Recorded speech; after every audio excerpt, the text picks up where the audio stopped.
How are you all? I hope आप सब अच्छे होंगे। Good morning everyone. स्वागत करता हूं आप सबका। हमारे आज का जो हमारा टॉपिक होगा वो होगा AS9 रेवेन्यू रिकॉग्निशन।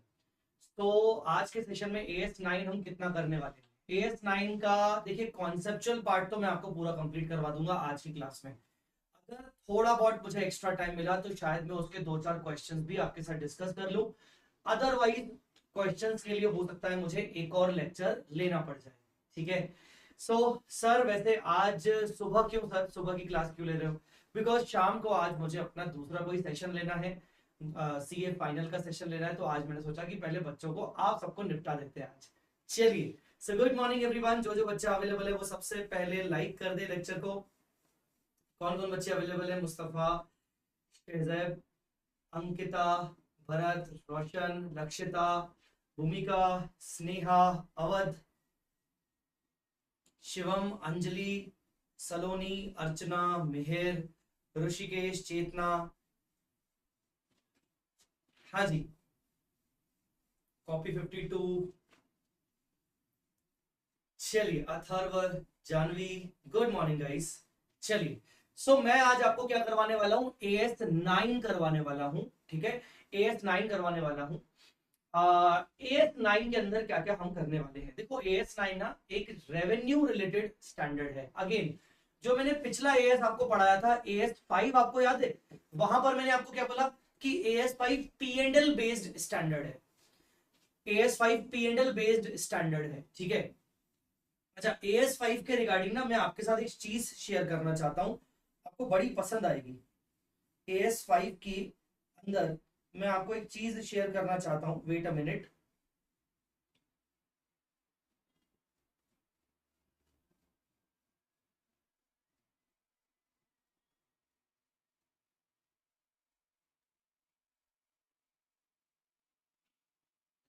जब मैंने AS5 पढ़ाया था पिछले क्लास में, दो लेक्चर हमारे हुए थे, तो सेकंड वाले लेक्चर के अंदर जब मैं क्वेश्चंस करवा रहा था, तो आपको याद होगा मैंने AS5 के अंदर आपको ऐसी कुछ समरी बनवाई थी। कहां पर होगी? If I am not wrong, वो आपको मिलेगी यहां पर।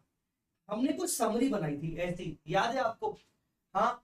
तो मैंने आपको बोला था कि भाई, जो जो क्वेश्चंस मैं आपको करवा रहा हूं उन उन क्वेश्चंस की समरी पॉइंट्स मैं आपको बता देता हूं कि यार कौन कौन सी चीजें किस किस के अंदर आएंगी, बिकॉज ये आपको एग्जाम टाइम में बहुत काम आता है। बाकी मैंने कहा था कि जो जो क्वेश्चंस के QR है वो आप खुद रेफर करिएगा और आप इस समरी को कंटिन्यू करिएगा उन क्वेश्चंस के साथ। तो इसमें मुझे एक बच्चे का मुझे मेल आया, मैसेज आया, उसने समरी बनाई। मैं आपको उसकी समरी दिखाता हूं, मुझे बड़ा मजा आया, मेरा दिल खुश हो गया। ये देखिए सर। Yes, save. इसको मैं कहा ले लूं? इसको मैं कहा ले लूं? यहां ले लेते हैं। यस,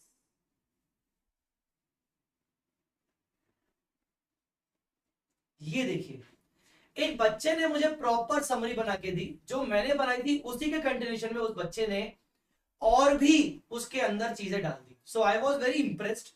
मुझे बच्चे का नाम याद नहीं आ रहा, अदरवाइज मैं ले लेता हूं उनका नाम। तो मुझे बहुत अच्छा लगा कि यार ही डिड द जॉब। और ऐसे मैंने आप लोगों को भी कहा था, मैंने बहुत लोगों को कहा था, जिन जिन बच्चों ने AS5 देखा होगा उनको पता होगा। मैंने कहा था कि बेटा एक काम करना, आप ये समरी को कंप्लीट करके मुझे भेजना जरूर। एक बच्चे ने मुझे भेजा है अभी तक, क्योंकि अभी हुए ही 2 दिन है। तो एक बच्चे ने भेजा and I was really impressed from his work. यहां मुझे दिखता है कि हाँ, बच्चा अपने लिए मेहनत कर रहा है। ठीक है। क्या होता है बच्चों, देखिए, लेक्चर्स देखना मैं पहले से भी आपको कहता आया हूं, सिर्फ यूट्यूब पे या कहीं पे भी क्लासेस लेना, लेक्चर्स देखना, सिलेबस कंप्लीट करना, ये बहुत आसान है, ये सबको आता है। हाँ, कुछ नालायकों को तो वो भी नहीं आता है, जिनका बैकलॉग चल रहा होता है 2-2 महीने का, और वो अपने बैकलॉग से इतना फ्रस्ट्रेट हो जाते हैं कि फैकल्टीज के ऊपर चीजें डाल देते हैं। एनीवेज, मैं उनकी बात नहीं कर रहा हूं, मैं बात कर रहा हूं उन सभी स्टूडेंट्स की जिनको ऐसा लगता है कि हाँ, लेक्चर्स देख लिया अब तो हम पास हो जाएंगे। ठीक है ना, क्लासेस कंप्लीट हो गई अब तो पास हो जाएंगे, नोट्स बना लिए अब तो पास हो जाएंगे। वो खुद के लिए कुछ नहीं कर पाते। यहां लेक्चर्स देखना, क्लासेस कंप्लीट करना is a one task. The another task is खुद से मेहनत करना, बिना लेक्चर्स के या लेक्चर्स कंप्लीट होने के बाद अपने लिए तैयारी करना। तो ऐसे बच्चे जो है ना वो थोड़े कम रहते हैं, मैं ये नहीं कहता हूं कि बहुत रेयर होते हैं, ऐसे बच्चे रहते हैं सिर्फ 20%, और रिजल्ट भी उन्हीं 20% बच्चों का ही पॉजिटिव आता है। सो मैं यही कहना चाहता हूं guys, please consider this as a motivated thing कि हाँ यार एक बच्चा ऐसा कर सकता है, बहुत सारे बच्चे ऐसे कर सकते हैं, आपको अपने लिए मेहनत करना है। ठीक है, आज मेरी बात समझ में कि नहीं? तो चलिए ये वाला जो पॉइंट है, एक सेकेंड,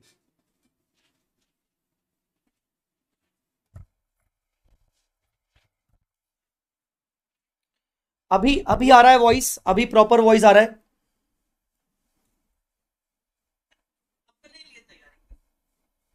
हाँ अभी आई थिंक वॉइस आ रहा होगा, क्योंकि माइक थोड़ा सा दूर रखा था, माइक माइक थोड़ा दूर रखा था। अभी आ रहा है कि नहीं? यस, चलिए। तो एनीवेज अब बात करते हैं आगे की। सर आज हम करने वाले हैं AS9। AS9 है रेवेन्यू रिकॉग्निशन, AS9 है रेवेन्यू रिकॉग्निशन, और इसको हम आज पढ़ेंगे। यहां पर AS9 के अंदर मैं आपको कैसे पढ़ाऊंगा, ठीक है। AS9 के अंदर मैं आपको कंटेंट साथ साथ पढ़ाते जाऊंगा और हम अलग से उसकी समरी बनाते जाएंगे जो जो अपने को इंपॉर्टेंट लगेगा, ठीक है। चलिए पहले मैं कुछ बच्चों की क्वेरी यहां पर रिजॉल्व कर लूं। एक मनोज कुमार करके, एक शिवम गुप्ता करके है, नहीं तो वो बार बार स्पैमिंग करेंगे, उनको ऐसा लगता है कि सर का रिप्लाई नहीं आ रहा तो हम बार बार मैसेज करें। तो मनोज गुप्ता कह रहे हैं सर फाइनेंशियल स्टेटमेंट्स का मास्टर क्वेश्चन करवा दीजिए। मनोज गुप्ता जी, मैंने फाइनेंशियल स्टेटमेंट्स का मास्टर क्वेश्चन ऑलरेडी करवा लिया है। अभ्यास बैच के अंदर लेक्चर नंबर 7 आपको मिलेगा, मैंने पूरा मास्टर क्वेश्चन करवाया है। प्रॉब्लम आपके साथ है, आप अपने आप को अपडेटेड रखते नहीं हो डियर, ठीक है, तो आप जाके देख लीजिएगा, ठीक है। उसके बाद शिवम गुप्ता सर, अब अपने अभ्यास बैच के टाइम टेबल को फॉलो नहीं कर रहे क्या? बेटा ऐसा है कि मैंने अभ्यास बैच के 80% टाइम टेबल को ऑलरेडी फॉलो करके चीजें को कंप्लीट कर लिया था। जो बाकी के बचे हुए टॉपिक्स मैंने जिस सीक्वेंस में बोले थे, yes I am not following that, मैं उसको उल्टा कर रहा हूं। इन एनी वे मैं आप लोगों को जो कंटेंट दे रहा हूं यूट्यूब पे वो सब रिलेटेड टू द एग्जाम्स ही है। तो अब मैं अपने उस लास्ट के बचे हुए 20% पार्ट को शफल कर रहा हूं, मैं उसमें ऊपर नीचे टॉपिक्स कर रहा हूं, just because of the case कि मुझे रेगुलर स्टूडेंट्स को कुछ इंपॉर्टेंट रिकॉर्डिंग्स देनी है, इस वजह से। सो गाइज आपको क्या करना है भाई, जहां से आता है उसको प्राप्त कर लिया जाए, नॉलेज बुरा नहीं होता, जो आ रहा है आन दो, सीधी बात है। अब आप मुझे बताओ AS5, AS9, AS23, 27 ऐसे वाले टॉपिक्स आपके लिए वैसे भी ना एक ना दर्द होता है, बिकॉज ये सब थ्योरी टॉपिक्स है, तो इनको मैं पहले करवा के खत्म करवा रहा हूं। सो डोंट वरी, जैसे कुछ बच्चे बोल रहे हैं सर AS22 आएगा क्या, AS7 आएगा क्या, इंटरनल रिकंस्ट्रक्शन आएगा क्या, I will try my best. मैं ये नहीं बोल रहा हूं 100% कि आएगा ही आएगा, but I will try my best कि मैं आपके सामने सब चीजों को लेके आऊं, ठीक है। सो फॉलो करिए उस तरीके से। ओमकार बहुत बहुत धन्यवाद और कॉन्ग्रेचुलेशन भाई। चलिए फाइनल प्लानर बहुत जल्दी आएगा, प्रोबेबली मैं कोशिश करूंगा कि फाइनल प्लानर आपको कल शाम तक मिल जाए। सितंबर 23 के लिए, सितंबर 23 के लिए, 24 के लिए आपको लास्ट के 4 या 5 डेज को कैसे निकालना है मैं आपको जरूर करवाऊंगा, ठीक है। चलिए अभी बात आगे बढ़ाते हैं। बेटा बस बहुत हो गई, आप प्लीज फालतू की बातें मत पूछिए। क्या है ना, बच्चे अपने अपने इंटरेस्ट के लिए बहुत सारी बातें पूछते, पर ये नहीं सोचते कि यार हम यहां पर इकट्ठा हुए हैं एक पर्टिकुलर टॉपिक के लिए। चलिए शुरू करते हैं। सो गाइज पॉइंट क्या है, AS9 है रेवेन्यू रिकॉग्निशन। ये रेवेन्यू रिकॉग्निशन मतलब आपको यहां पर ध्यान होगा, P&L के अंदर हम लिखते हैं रेवेन्यू फ्रॉम ऑपरेशन, याद है आपको, रेवेन्यू फ्रॉम ऑपरेशन, और दूसरा लिखते हैं हम अदर इनकम। तो P&L के अंदर आपको रेवेन्यू को रिकॉग्नाइज कब करना है, आपको P&L को रिकॉग्नाइज कैसे करना है, ठीक है ना, उसके बारे में बात करेंगे। तो यहां पर हम सर किसके किसके बारे में बात करते हैं, यहां पर हम बातें करते हैं कि भाई when to recognize रेवेन्यू, हमें रेवेन्यू कब रिकॉग्नाइज करना चाहिए, आई मीन टाइम, किस टाइम पर रिकॉग्नाइज करना चाहिए, ठीक है। फिर हम पढ़ेंगे यहां पर हाउ टू रिकॉग्नाइज रेवेन्यू, ये पढ़ेंगे, ठीक है ना। और इन दोनों से पहले पढ़ेंगे what is revenue. What is revenue. So basically हमें 3 सवालों का जवाब देना है इस पर्टिकुलर AS9 के अंदर। हमें जवाबों का सवालों का जवाब मिलेगा। रेवेन्यू क्या होता है, रेवेन्यू कब रिकॉग्नाइज करना चाहिए और रेवेन्यू कितना रिकॉग्नाइज करना चाहिए, ये 3 सवालों का जवाब हमें AS9 देता है। ठीक है, चलिए शुरू करते हैं। सबसे पहले व्हाट इज रेवेन्यू। रेवेन्यू को बहुत इजी तरीके से इन्होंने डिफाइन किया है। मैं यहां पर हैंड रिटन नोट्स अपने साथ साथ बनाते जाऊंगा। आपसे भी रिक्वेस्ट है कि आप भी नोट्स को साथ साथ बनाते जाइएगा। ठीक है, चलिए तो AS9 revenue recognition. AS9 revenue recognition. Revenue क्या है? Gross inflow. Gross inflow. ये वर्ड ग्रॉस इनफ्लो क्यों बोल रहा है, ग्रॉस इनफ्लो क्यों बोल रहा है, देखिए मैं आपको बताता हूं। मान लीजिए मैं अपने गुड्स किसी एजेंट के थ्रू सेल करवाता हूं, ठीक है ना। मैं उसको बोलता हूं कि तू मेरी क्लासेस को सेल कर, मेरी क्लासेस तू सेल कर 12,000 रुपीज में, उसमें तेरा कमीशन होगा 2,000, वो काट के बाकी 10,000 तू मुझे पे कर देना। तो मुझे कितना आता है? 10,000।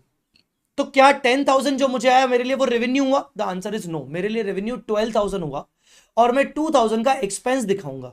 तो बेसिकली अगर मैं प्रिंसिपल हूं और मैं अपने गुड्स एजेंट के थ्रू सेल करवा रहा हूं और एजेंट से मुझे नेट कंसिडरेशन मिल रहा है, मेरे लिए revenue is not a net consideration. मेरे लिए जो रेवेन्यू होगा वो ग्रॉस होगा, मतलब जितने में कस्टमर को चार्ज किया गया।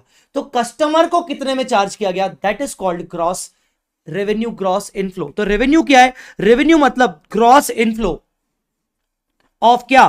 कैश आ रहा है, कैश मिलेगा बाद में, या तो कैश मिल गया या तो कैश बाद में मिलेगा, या तो फिर कैश नहीं मिलेगा, अदर देन कैश मिलेगा, मतलब काइंड।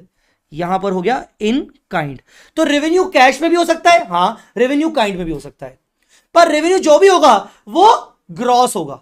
अगर मैं एज अ प्रिंसिपल की तरह अपने आप को देख रहा हूं, सर एजेंट के लिए क्या होगा, एजेंट के लिए रेवेन्यू क्या होगा? अच्छा, मैंने अपने एजेंट को बोला कि तू 12,000 में मेरा क्लास सेल कर और उसमें से 2,000 रुपए काट के बाकी तू मुझे 10,000 दे। तो मेरे लिए रेवेन्यू 12,000 होगा, 2,000 का मैं एज अ कमीशन दिखाऊंगा एक्सपेंस में। पर एजेंट के लिए रेवेन्यू क्या होगा? एजेंट के लिए कस्टमर कौन? मैं। एजेंट के लिए कस्टमर कौन? मैं, क्योंकि एजेंट मुझे सर्विस दे रहा है। तो एजेंट के लिए ग्रॉस इनफ्लो क्या होगा? 2,000, नॉट 12,000। एजेंट के लिए ग्रॉस इनफ्लो होगा 2,000। आई मेरी बात समझ में कि नहीं?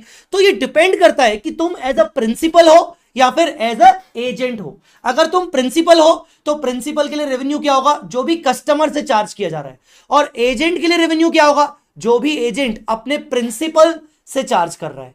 आई मेरी बात समझ में? तो सर ये वाली पॉइंट तो लिखनी चाहिए। तो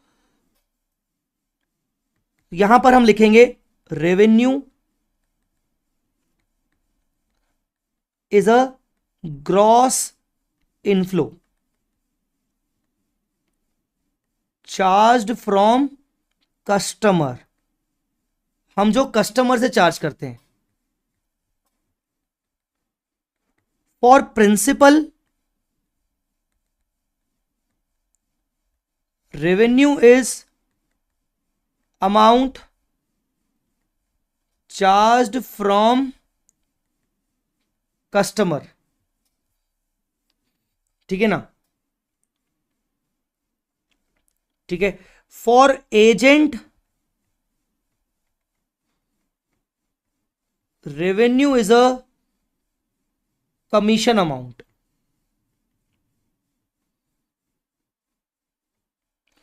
चार्ज्ड फ्रॉम प्रिंसिपल। ऐसा।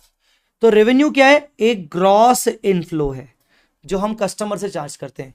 एजेंट के लिए कस्टमर कौन? उसका प्रिंसिपल, क्योंकि एजेंट अपने प्रिंसिपल को सर्विस दे रहा है। आई बात समझ में?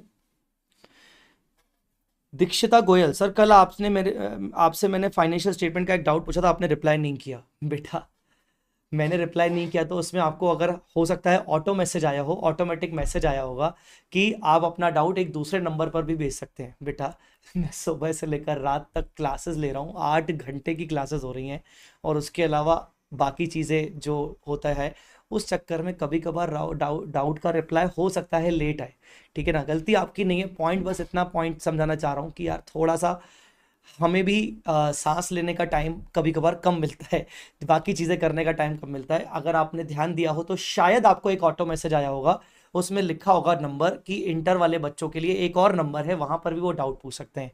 आप सबसे कृपया रिक्वेस्ट है कि जब भी आप मुझे डाउट भेज रहे हैं और अगर आपको एक ऑटोमेटिक मैसेज आ रहा है तो आप अपना डाउट उस नंबर पे भी भेजिए जहां से आपको रिप्लाई आ जाए। मेरे से रिप्लाई आए, वहां से नंबर रिप्लाई आए, one in the same thing, और जहां से पहले रिप्लाई आ जाए। So please do this thing बेटा, प्लीज, ठीक है। चलिए, अच्छा दूसरा मैंने क्या बोला, रेवेन्यू किस में होगा, रेवेन्यू कैश में भी हो सकता है, रेवेन्यू काइंड में भी हो सकता है, तो ये वाली बात भी जरूरी है। Revenue may be in cash और इन काइंड, रेवेन्यू कैश में भी हो सकता है, रेवेन्यू काइंड में भी हो सकता है, रेवेन्यू कैश में भी हो सकता है, काइंड में हो सकता है। मेरे साथ साथ लिख रहे हैं, जो जो नालायक बच्चे लिख रहे हैं अच्छी बात है, जो जो बच्चे नहीं लिख रहे वो सुपर नालायक है। लिख रहे हैं कि नहीं लिख रहे? चलो आगे क्या बोल रहा है, आगे बोल रहा है arising in the course of ordinary activity. ये ध्यान रखना है कि मेरे लिए रेवेन्यू सिर्फ वही है जो मुझे ऑर्डिनरी एक्टिविटी से रिसीट आ रही है। ऑर्डिनरी एक्टिविटी क्या होती है? मैं ऑर्डिनरी एक्टिविटी में गुड्स सेल कर रहा हूं, मैं ऑर्डिनरी एक्टिविटी में सर्विसेज रेंडर कर रहा हूं, या मैं अपने रिसोर्सेस को दूसरों को यूज करने के लिए दे रहा हूं, अपने रिसोर्सेस दूसरों को यूज करने के लिए दे रहा हूं, जिससे मुझे क्या मिल रहा है, इंटरेस्ट, मुझे क्या मिल रहा है, रॉयल्टी, मुझे क्या मिल रहा है, डिविडेंड। सर थोड़ा सा इसको समझाओ, सुनो। सबसे पहले तो ऑर्डिनरी एक्टिविटी, ऑर्डिनरी एक्टिविटी होना चाहिए। जैसे जय चावला की ऑर्डिनरी एक्टिविटी क्या है, टीचिंग सर्विसेज, तो टीचिंग सर्विस से मुझे क्या मिलेगा, फीस, तो फीस मेरा रेवेन्यू है, यस। बट अगर मेरा आईपैड पुराना हो गया और मैं उसको सेल कर रहा हूं, ग्रॉस रिसीट तो मुझे उससे भी आई, सेल करने से मुझे पैसे मिले, क्या मैं उसको अपने रेवेन्यू बोलूंगा? The answer is no. ये चीज मैं हमेशा आपको अपने रेगुलर क्लास के स्टार्टिंग में बेसिक्स में हमेशा समझाता हूं कि रेवेन्यू क्या होता है और अदर इनकम क्या होती है ना। तो बेसिकली मैं अगर आईपैड बेच रहा हूं, मैं अगर क्या बोलते हैं, मुझे अगर बैंक से इंटरेस्ट मिल रहा है, ये मेरे लिए ऑर्डिनरी एक्टिविटी का रेवेन्यू नहीं है, क्योंकि मेरा ये मेन ऑपरेटिंग बिजनेस नहीं है। तो रेवेन्यू में कैश और काइंड आएगा arising from main operating business, ठीक है ना। तो हमने यहां पर क्या लिखा, हमने यहां पर लिखा रेवेन्यू में be in cash, may be in cash और इन काइंड अराइजिंग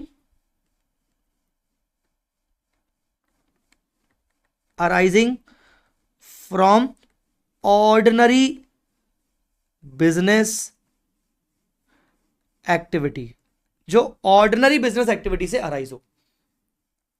फिर हमने देखा ऑर्डिनरी बिजनेस एक्टिविटी में आप गुड्स सेल कर रहे हो, ऑर्डिनरी बिजनेस एक्टिविटी में आप सर्विसेज रेंडर कर रहे हो, और ऑर्डिनरी बिजनेस एक्टिविटी आपकी ऐसी है कि आप अपने रिसोर्सेस, सर यहां पर रिसोर्सेज मतलब मैं आपको बोलूं, आप रिसोर्सेज को यहां पर मानो कैश और एनी असेट, कैश और एनी असेट। अगर आप अपने रिसोर्सेज को किसी और को दे रहे हो यूज करने के लिए, जिससे सामने वाला आपको इंटरेस्ट दे रहा है, आपको रॉयल्टी दे रहा है, आपको डिविडेंड दे रहा है। सर रॉयल्टी आप अपनी टेक्नोलॉजी दे रहे हो, on use of technology. Ordinary course of business में आप अपनी टेक्नोलॉजी को किसी को ट्रांसफर कर रहे हो, करते रहते हो, तो आपको रॉयल्टी मिल रहा है। कई सारी कार मेकिंग कंपनीज अपनी बनाई हुई टेक्नोलॉजी किसी और कंपनीज को पास ऑन करती हैं, ठीक है ना। एग्रीमेंट हो जाता है कि 5 साल तक हम अपनी टेक्नोलॉजी आपको भी देंगे, आप भी सेम प्लेटफॉर्म पे कार बनाइए, हम अपनी टेक्नोलॉजी आपको दे रहे हैं। और ऐसे हर कई सारे इंडस्ट्रीज में होता है। इंटरेस्ट, इंटरेस्ट मैं अपना पैसा दे रहा हूं, डिविडेंड मैं अपना पैसा लगा रहा हूं किसी कंपनी के शेयर्स में। तो सर यू मीन टू से कि कंपनी में पैसा लगाना, इन्वेस्टमेंट करना एक ऑर्डिनरी एक्टिविटी है? डिपेंड्स। अगर मैं रेगुलर बेसिस पर इन्वेस्टमेंट करता हूं, ठीक है ना, मैं एक रेगुलर बेसिस पर इन्वेस्टमेंट करता हूं ट्रेडिंग पर्पस के लिए, तो ये मेरी ऑर्डिनरी एक्टिविटी हो सकती है। क्या बात कही सर आपने? तो if amount of cash is invested in shares regularly for trading purpose, it may be considered as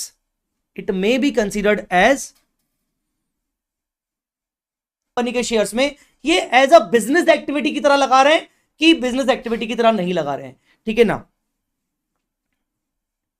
तो यहां हम लिख सकते हैं hence dividend income from such regular trading can be treated as revenue. मैं आपको बोल रहा हूं थ्योरी टॉपिक्स में जो डरते हो ना, जो अपनी फटती है ना थ्योरी टॉपिक्स में, मैं आपको इतना स्ट्रांग कर सकता हूं थ्योरी टॉपिक में, बशर्ते जितनी मेहनत मैं आपके ऊपर कर रहा हूं आपको अपने ऊपर उससे कम से कम 1% एक्स्ट्रा मेहनत करनी पड़ेगी। आप AS5 के लेक्चर को जाके उठा लीजिए, जिस टाइम अभी जो मैंने AS5 लास्ट टाइम आपको पढ़ाया, आप AS27 के लेक्चर को उठा लीजिए, वो भी थ्योरी टॉपिक था। गाइस आपको क्या करना है, आपको राइटिंग पर बहुत ज्यादा टाइम ध्यान देना है, जो मैं आपको करवाने की कोशिश कर रहा हूं। मेरे साथ साथ ढंग के नोट बनाते जाइए, आपको मैं बता रहा हूं चैलेंज के हिसाब से बता रहा हूं। देखना आपकी थ्योरी टॉपिक से ना डर आपका खत्म हो जाएगा, थ्योरी टॉपिक से डर खत्म हो जाएगा आपका, ठीक है। चलिए,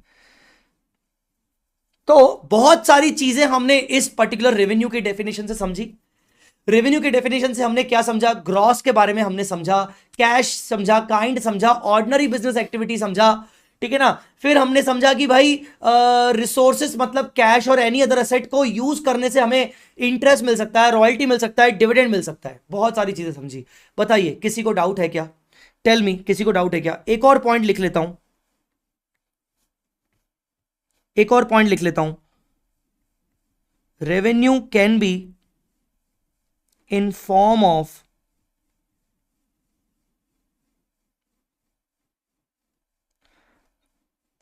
sale of goods, rendering of services, और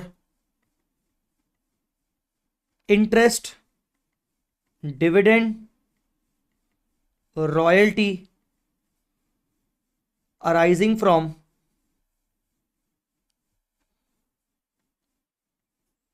use of resources by others।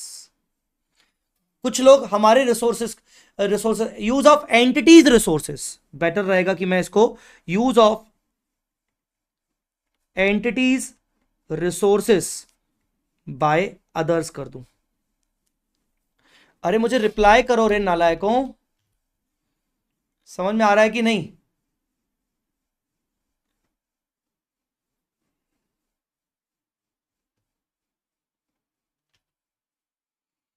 ठीक है, और ये सब होना चाहिए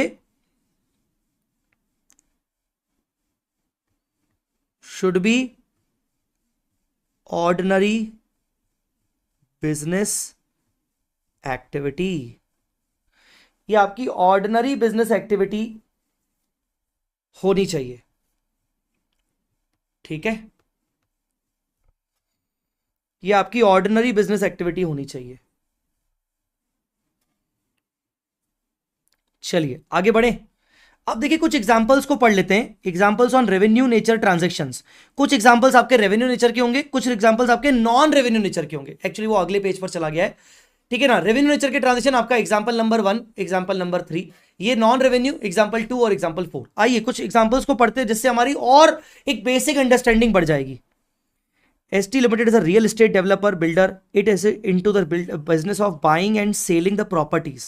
ST purchased a unit of land for 150 crores. It sold off that land after a few months at a property price of 240. In the above case, sale of land is a transaction that happens in the ordinary course of business, ठीक है ना, of ST Limited. Hence, it should be recognized as revenue. तो इसका मतलब मैंने इससे क्या समझा, मैंने इससे समझा, मैं यहां पर लिख सकता हूं इंपॉर्टेंट एग्जाम्पल्स को एक लाइन में अगर समझें, इंपॉर्टेंट एग्जाम्पल्स को एक लाइन में समझें तो हम बोल सकते हैं sale of land building by real estate developers और builders, it is a revenue. ये रेवेन्यू है। ये कोई ऐसा, अच्छा, अगर जय चावला सेल करे लैंड बिल्डिंग, तो जय चावला तो टीचिंग सर्विस में, अगर Jay Chawla land building cell करे तो उसके लिए रेवेन्यू होगा? द आंसर इज नो, उसके लिए रेवेन्यू नहीं होगा, उसके लिए तो सेल ऑफ पीपी हो गया। ठीक है, उसके लिए सेल ऑफ पीपी हो गया। चलिए अगला पॉइंट पढ़ लेते हैं। Trip Deal is a website that allows people to book the airline ticket, जैसे मेक माई ट्रिप होती है। As a part of the business it agrees to buy 100 ticket from the airline on a particular date. Make My Trip भी यही करता है। कई सारे Make My Trip जैसी कंपनीज क्या करती हैं, एयरलाइन से बल्क में टिकट्स परचेज कर लेती हैं सस्ते में, फिर वो कस्टमर्स को बेचती हैं। Resell those tickets to the customer, how a Trip Deal bears the loss for any unsold. अब अगर मान लो मेक माई ट्रिप या इन्होंने अगर बल्क में टिकट्स परचेज कर लिए, एयरलाइन का तो फायदा हो गया, एयरलाइन का तो सेल हो गया। कल को अगर उनकी टिकट्स कंप्लीटली सेल नहीं होती, तो ऐसे केस में वो उनका नुकसान हो जाता है, क्योंकि उन्होंने टिकट परचेज कर ली पर बेची नहीं। Risk and rewards relating to the tickets are borne by trip deal. Hence, sales made for the ticket will be fully recognized as a part of revenue. Any unsold ticket will be charged as a loss by the entity. तो यहाँ पर trip deal के लिए पूरा पूरा completely revenue है, जो भी वो टिकट्स बेचेगा। मतलब बेसिकली यहाँ पर बोला गया था भाई, ट्रिप डील जो है वो एयरलाइन कंपनी से टिकट परचेज करके फिर बेच रहा है। तो यहाँ पर ट्रिप डील क्या एक एजेंट है? The answer is no, agent नहीं है, बिकॉज ट्रिप डील अपने पास पूरी तरीके से रिस्क एंड रिवॉर्ड ले रहा है। तो यहां पर मेरी बात को समझिएगा, यहां पर मैं ये बोलना चाहता हूं, यहां पर मेरा ये कहने का मतलब है कि in a principal agent relationship, in a principal agent relationship principal bears the risk of loss on unsold inventory and not the agent। हमेशा प्रिंसिपल अनसोल्ड इन्वेंट्री का लॉस बियर करता है, ना कि एजेंट बियर करता है। तो अगर आप कभी भी कंफ्यूज हो कि भाई ये जो एंटिटी है ये प्रिंसिपल है कि ये एजेंट है, सर हमसे क्यों पूछा जाएगा? क्योंकि आपसे इसीलिए पूछा जाएगा क्योंकि अगर वो एजेंट है तो एजेंट अपना रेवेन्यू बुक करता है सिर्फ कमीशन का, पर अगर वो प्रिंसिपल है तो प्रिंसिपल बुक करेगा ग्रॉस रेवेन्यू चार्ज। जैसे मेक माई ट्रिप की बात करें, अगर मेक माई ट्रिप एयरलाइन से 100 टिकट खरीद ले रहा है और फिर बेच रहा है, तो यहां पर मेक माई ट्रिप एजेंट नहीं है। मेक माई ट्रिप कहीं ना कहीं उन टिकट्स का लॉस बियर करेगा, पूरा रिस्क उस टिकट का है।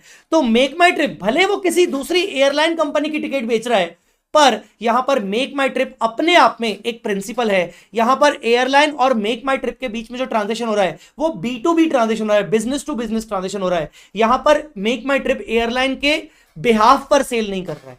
ठीक है, तो मेक माई ट्रिप यहां पर एजेंट माना जाएगा, क्योंकि मेक माई ट्रिप एक प्रिंसिपल की तरह है, और प्रिंसिपल आपको कैसे पहचानना है? वही प्रिंसिपल होगा जो कि रिस्क बियर कर रहा है, जो कि रिस्क ऑफ लॉस बियर कर रहा है। आई बात समझ में कि नहीं? Principal bears the risk of loss on unsold inventory and not the agent. Hence, if we need to identify, अगर हमें कभी आइडेंटिफाई करना हुआ that entity is principal or agent, then we have to check that is entity bearing the risk of unsold inventory. If yes, then entity is principal and it shall recognize gross revenue, not the commission।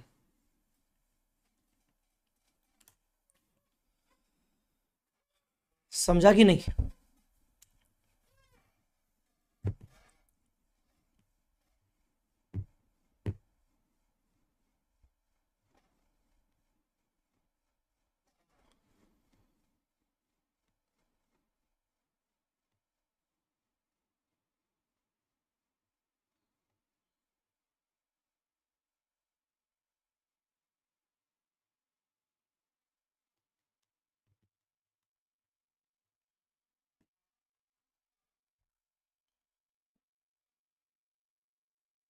समझा?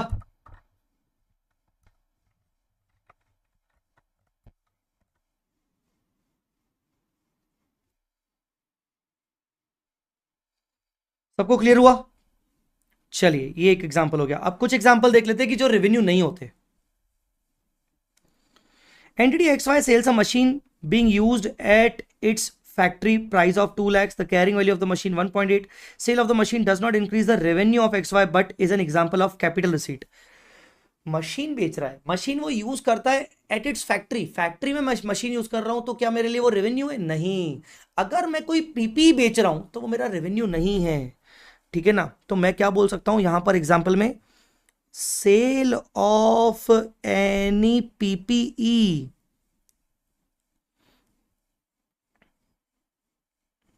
which is not inventory for entity, inventory for entity, वो entity के लिए inventory नहीं है, then it is not a revenue, ये revenue नहीं हुआ। अगला D limited pharma company has been conducting research on the new medicine for the last 2 years to increase the immunity level of the people consuming it without any side effect। कुल मिला के ये एक pharma company और research कर रही है। During the current year it decided to sell the outcome of the research. कई लोग ऐसा करते हैं कि रिसर्च कर लिया, रिसर्च का आउटकम सक्सेसफुल आया, पर हमने वो आगे उसका डेवलपमेंट ना करके किसी कंपनी को बेच दिया। So for to another competitor, ठीक है, GH limited, DL limited has already incurred rupees 30 crore on the ongoing research. In the above example, sale of research finding does not represent an increase in revenue. This is because D Limited business is not to sell the research finding in the ordinary course of business. सही बात है, D Limited का company तो pharma company है ना। अब अगर pharma company अपनी रिसर्च किसी दूसरी कंपनी को बेच रही है, तो sale of research by a pharma company is not the revenue. तो हमें एक और पॉइंट मिल गया। जैसे जैसे ये पॉइंट आपको मिलते जाए, आप इनको नोट करना शुरू करिए, ठीक है? तो sale of research findings to another party by a pharma company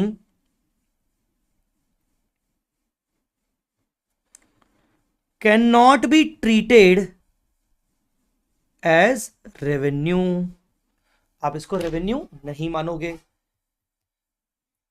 देखो, अभी तो जस्ट हमने AS9 शुरू किया है, छोटा सा पॉइंट पढ़ा, उसके एग्जांपल्स पढ़े, बट देखो हमने कितना सारा लिख दिया। मैंने 1 पेज 2 पेज 2.5 पेज मेरे हो गए। तो यार, लिखने की बहुत इंपॉर्टेंट पावर है। जो जो लिख लिख के करोगे वो आपको एग्जाम तक याद रहेगा, बट अगर सिर्फ सुनते जाओगे आपको एग्जाम तक याद नहीं रहेगा। चलिए आगे बढ़ते हैं without wasting the further time. Measurement of revenue. अभी तक मैंने आपको क्या पढ़ा दिया? अभी तक मैंने आपको यह पढ़ा दिया व्हाट इज रेवेन्यू, रेवेन्यू क्या होता है, हमने ये पढ़ लिया। रेवेन्यू क्या होता है हमने पढ़ लिया। अभी हमने 2 चीजें और पढ़नी है, when to recognise and how to recognise. How to recognise मतलब measure, how to measure. Recognise की जगह पर हाउ टू मेजर आ जाए तो वो ज्यादा बेटर है। How to measure revenue. तो आइए चलिए, मेजरमेंट ऑफ रेवेन्यू। रेवेन्यू को कैसे मेजर किया जाता है, ये रेवेन्यू होता क्या है, कैसे मेजर करते हैं? तो पहले मैं आपको पढ़ा देता हूं कि क्या क्या बोला है। पहले बोला गया है कि जो भी आपका अग्रीड प्राइस है, जो भी आपका कॉन्ट्रैक्ट प्राइस है, अब आप अग्रीड प्राइस बोलो, कॉन्ट्रैक्ट प्राइस बोलो, ट्रांजैक्शन प्राइस बोलो, तो आप इसको क्या बोलोगे? अग्रीड प्राइस मतलब आपका कॉन्ट्रैक्ट प्राइस या ट्रांजैक्शन प्राइस। तो जो भी आपका अग्रीड प्राइस है, ट्रांजैक्शन प्राइस है, उसके अंदर आपको ट्रेड डिस्काउंट या रिबेट को माइनस करने का है। कैश डिस्काउंट माइनस नहीं होगा, ट्रेड डिस्काउंट माइनस होगा। ठीक है बेटा, क्लियर है कि नहीं? तो आपका ट्रेड डिस्काउंट माइनस करने के बाद transaction price minus trade discount will be the revenue. अगर आपका exchange of goods and services है, मतलब बार्टर ट्रांजैक्शन है, मतलब काइंड में रेवेन्यू है, फिर क्या करोगे? ऐसे केस में आपको देखना है कि आप जो गुड्स एंड सर्विसेज आपस में एक्सचेंज कर रहे हो वो सिमिलर नेचर के हैं कि डिसिमिलर नेचर के हैं। अगर सिमिलर नेचर के हैं तो आप रेवेन्यू रिकॉग्नाइज नहीं करोगे। पर अगर आपके गुड्स एंड सर्विसेज जो आपस में एक्सचेंज हो रहे हैं, मैं अपनी गाड़ी आपको दे रहा हूं, आप मुझे अपनी सर्विसेज दे रहे हो, ठीक है ना। तो अगर डिसिमिलर नेचर के हैं तो डेफिनेटली रेवेन्यू क्या होगा, revenue will be the fair value of goods and services received. आई मेरी बात समझ में कि नहीं? तो यहां पर देखो मैं आपको एक और नया पॉइंट लिखवा देता हूं कि यहां पर आएगा हमारा 5 पॉइंट हो गए थे, 6 point. Measurement of revenue, measurement of revenue cash और काइंड। तो क्या बोलेंगे, इसका फॉर्मूला क्या है? फॉर्मूला है ट्रांजैक्शन प्राइस मतलब contract price minus trade discount, minus trade discount, ठीक है। Transaction price minus trade discount, तो ये हो जाएगा आपका revenue. If revenue is in cash, अगर रेवेन्यू कैश में है तो ये हो गया आपका केस 1। केस 2, केस 2, केस 2 में क्या होगा? केस 2 में होगा if revenue is in cash and kind both, अगर रेवेन्यू दोनों में है, कैश और काइंड दोनों में है, तो क्या होगा? अगर रेवेन्यू कैश और काइंड दोनों में है तो क्या होगा? तो होगा amount of cash to be received, जो भी कैश रिसीव होगा, plus plus fair value of, क्या बोल रहा था? Fair value of goods services received, fair value of goods services assets received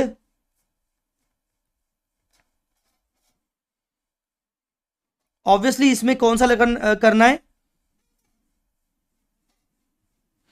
in a dissimilar, dissimilar nature of exchange, dissimilar nature of exchange, ठीक है ना। Amount of cash to be received, fair value of goods services assets, ठीक है। तो ये हो जाएगा आपका रेवेन्यू। तो ये रेवेन्यू की मेजरमेंट हो गई। अगर आपको कैश में मिल रहा है तो transaction price, agreed price minus trade discount. Case 2 cash और काइंड दोनों में तो cash to be received and fair value of goods and services to be received, assets to be received in a dissimilar nature of exchange, मतलब जो goods and services exchange हो रहे हैं वो आपस में सिमिलर नहीं है, ठीक है ना।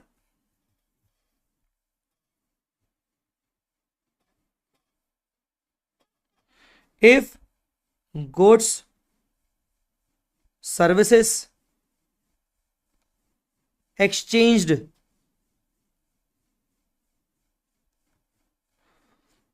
are similar, then अगर वो सिमिलर है then it is a, then no revenue to be recognized,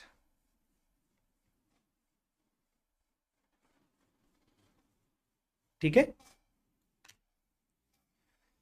जी जी जी जी जी जी जी जी जी जी जी जी। बोलो बेटा, आया समझ में कि नहीं?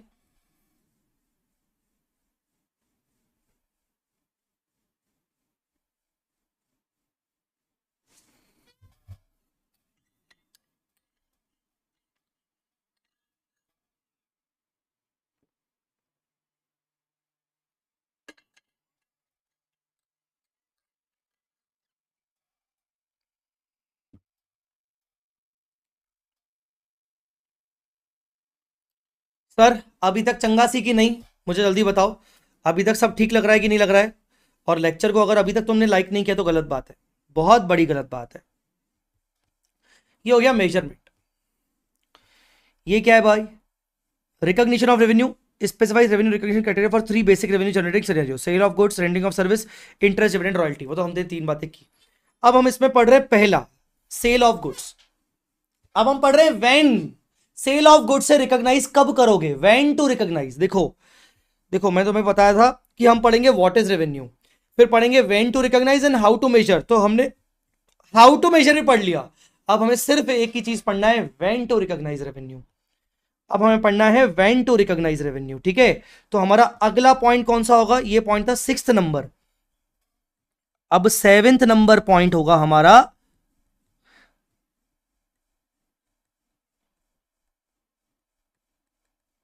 When to recognise revenue from sale of goods. Sir similar nature मतलब? सिमिलर नेचर मतलब जैसे मान लीजिए मैं वी स्मार्ट एकेडमी में सर्विसेज देता हूं टीचिंग की, ठीक है ना। अब मान लीजिए साउथ इंडिया की एक पर्टिकुलर कोचिंग एकेडमी है, ठीक है ना। साउथ इंडिया की कोचिंग एकेडमी है और यहां पर वी स्मार्ट की कोचिंग एकेडमी है, ठीक है ना। अब मान लीजिए एक कॉन्ट्रैक्ट हुआ है कि वी स्मार्ट अपने टीचर्स उनकी एकेडमी में भेजेगा और वो लोग भी अपने टीचर्स हमारी एकेडमी में भेजेंगे। एक्सचेंज किया मतलब हमने उस साउथ इंडिया की किसी एकेडमी को सर्विसेज दी, टीचिंग सर्विसेज दी उनके स्टूडेंट्स के लिए, और सेम उन्होंने कुछ टीचर्स हमारी एकेडमी में भेजे हमारे स्टूडेंट्स को टीचिंग सर्विसेज देने के लिए, ठीक है ना। तो ये क्या हुआ? Exchange of similar nature of services. तो क्या यहां पर वी स्मार्ट के लिए कोई रेवेन्यू है? नहीं। क्या उस एकेडमी के लिए कोई रेवेन्यू है? नहीं। हमने दोनों के साथ एक दूसरे के साथ similar nature of goods and services को एक्सचेंज किया। आया समझ में कि नहीं? तो ये एक रेवेन्यू जनरेटिंग ट्रांजैक्शन होगा ही नहीं। अगर सिमिलर गुड्स एंड सर्विसेज को एक्सचेंज कर रहे हो तो ये एक रेवेन्यू जनरेटिंग ट्रांजैक्शन नहीं होगा। रिया आया समझ में? चलिए, when to recognise revenue from the sale of goods. अब गुड्स सेल करने से रेवेन्यू रिकॉग्नाइज कब किया जाएगा, मतलब timing. Timing of revenue recognition. Timing of revenue recognition.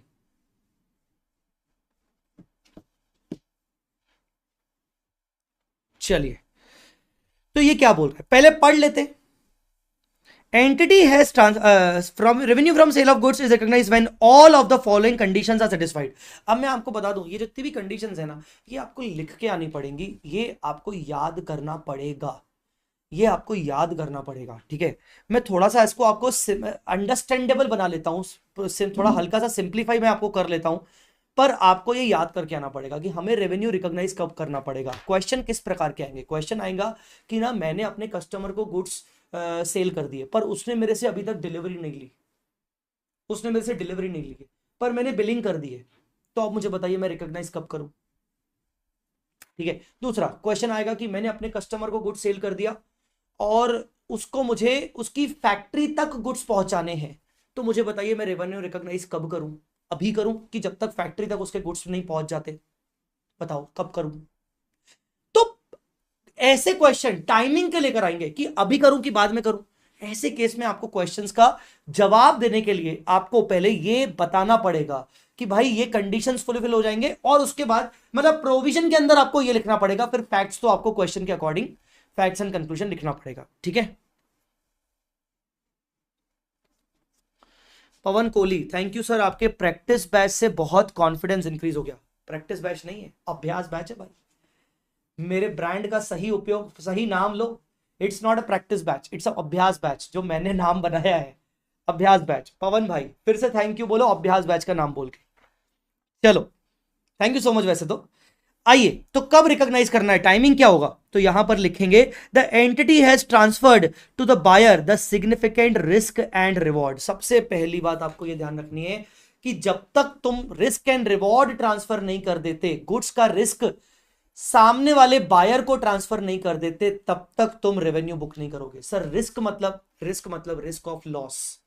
Risk मतलब कि भाई कल को अगर वो गुड्स डैमेज हो गए, कल को वो गुड्स चोरी हो गए, तो सेलर को कोई मतलब नहीं है, ठीक है ना। रिवॉर्ड्स मतलब वो गुड्स से मिलने वाला रेवेन्यू, आगे उसके मिलने वाला बेनिफिट। आया समझ में कि नहीं? आगे उससे मिलने वाला बेनिफिट। तो रेवेन्यू को रिकॉर्ड कब करना चाहिए? जब तक हम रिस्क ट्रांसफर नहीं कर लेते गुड्स का, इन्वेंट्री का, जब तक रिस्क ट्रांसफर नहीं कर लेते, रिवॉर्ड्स ट्रांसफर नहीं कर लेते बायर को, तब तक रेवेन्यू रिकॉग्नाइज नहीं होगा। दूसरा, entity retains neither the continuing managerial involvement to the degree usually associated with ownership nor the effective control over the goods. देखिए ये पॉइंट बहुत सारे बच्चों को ऐसे समझ में नहीं आता है, ये पॉइंट बहुत सारे बच्चों को समझ में नहीं आता है। ये यहां पर लिखा है एंटिटी का किसी भी तरीके से इन्वेंट्री के ऊपर, गुड्स के ऊपर कोई कंट्रोल नहीं होना चाहिए। मतलब एंटिटी के पास इतनी एबिलिटी नहीं होनी चाहिए कि एक कस्टमर को गुड्स बेचने के बाद, डिलीवरी ना देने के बाद उसको कमिट कर दिया, हाँ ये कैलकुलेटर मैं तेरे को बेचूंगा, तू कब आएगा लेने? परसों आएगा, कैलकुलेटर तेरा पड़ा हुआ है। अब मैंने उसको सेल कर दिया, उसके मुझे पैसे आ गए, कैलकुलेटर मेरा पड़ा हुआ है, उसका कैलकुलेटर पड़ा हुआ है। इस बीच मेरे पास कोई दूसरा कस्टमर आया और उसने मुझे बोला कैलकुलेटर चाहिए, और मेरे पास एक ही यूनिट है जो कि मैं बेच चुका हूं, और मैंने ये यूनिट उठा के बेच दिया दूसरे को।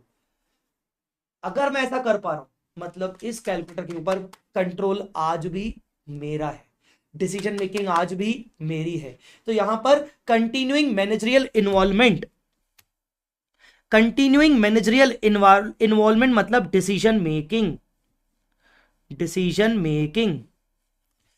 अगर मैं इस कैलकुलेटर को आज भी बेच पा रहा हूं ये बोल के अरे वो तो 3 दिन बाद आएगा, तब तक मैं दूसरा गुड्स मंगवा लूंगा, ठीक है ना, मेरा कंट्रोल है, मेरी डिसीजन मेकिंग है। मतलब मैंने जो उस कस्टमर को गुड्स सेल करके पैसे ले लिए थे पर उसको मैंने इन्वेंट्री दी नहीं थी, ये मेरे लिए सेल बुक नहीं होगी। आई बात समझ में कि नहीं? क्योंकि मैं आज भी उस इन्वेंट्री के ऊपर अपनी डिसीजन मेकिंग चला पा रहा हूं, ठीक है। तो मेरा किसी भी तरीके से गुड्स के ऊपर डिसीजन मेकिंग नहीं होना चाहिए, कंट्रोल नहीं होना चाहिए। सर डिसीजन मेकिंग किस चीज का? Decision making about sale of the same, to sell the same material to another party, ठीक है।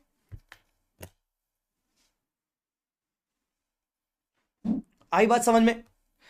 The amount of revenue can be measured reliably. मैंने जिस पार्टी के साथ कॉन्ट्रैक्ट किया है, क्या मैं ट्रांजैक्शन प्राइस को मेजर कर पा रहा हूं? सर ये कैसा पॉइंट हुआ सर? अरे एक्सचेंज के केस में ऐसा होता है। नॉर्मल तो भाई कैश में ट्रांजेक्शन होगा तो कोई दिक्कत नहीं, पर अगर एक्सचेंज वाला केस है जहां तू मुझे अपनी सर्विसेज दे, मैं तुझे गुड्स बेच रहा हूं, उस केस में उस पर्टिकुलर सर्विसेज को, गुड सेल को हम रेवेन्यू के फॉर्म में मेजर कर पा रहे हैं कि नहीं? ट्रांजैक्शन प्राइस मेजर होना जरूरी है, ठीक है। चौथा, probable that economic benefit associated with the transaction will flow to the entity. कुछ नहीं है यहां पर, इस पॉइंट का सिंपल मतलब है कि मुझे कलेक्शन हो पाएगा कि नहीं। मैंने क्रेडिट सेल कर दिया, क्या मुझे मेरा पैसा कलेक्शन हो पाएगा कि नहीं, मतलब प्रोबेबिलिटी ऑफ कलेक्शन। इसका मतलब यहां पर यह है प्रोबेबिलिटी ऑफ कलेक्शन, कलेक्शन होने की प्रोबेबिलिटी है कि नहीं, ठीक है। और last, cost can be measured reliably, और जो गुड्स मैंने बेचे हैं उसका कॉस्ट मैं रिलायबली मेजर कर पा रहा हूं कि नहीं, क्योंकि जब तक कॉस्ट मेजर नहीं कर पाऊंगा तब तक मेरा नेट मार्जिन नहीं निकल पाएगा। कॉस्ट मतलब यहां पर कॉस्ट ऑफ गुड्स सोल्ड। तो ये 5 कंडीशन अगर फुलफिल होंगी तो आप रेवेन्यू को रिकॉग्नाइज करोगे। सर 5 कंडीशन कौन सी है? उसको अपन अपनी भाषा में लिखेंगे, और जो भाषा आपको मैं लिखवाऊंगा वो भी भाषा अगर तुम यूज करके आओगे एग्जाम में, तुम्हारे मार्क्स नहीं कटेंगे, ठीक है।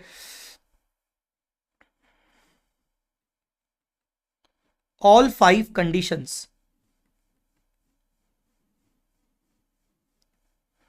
should be fulfilled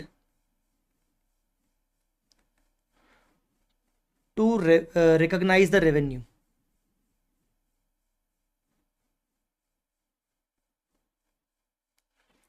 Should be fulfilled to recognize the revenue. पहला क्या था? Transferred significant risk and rewards. Seller must have, यार यहां ना ऐसे नहीं मजा आएगा, ऐसे आएगा मजा। seller must have transferred significant risk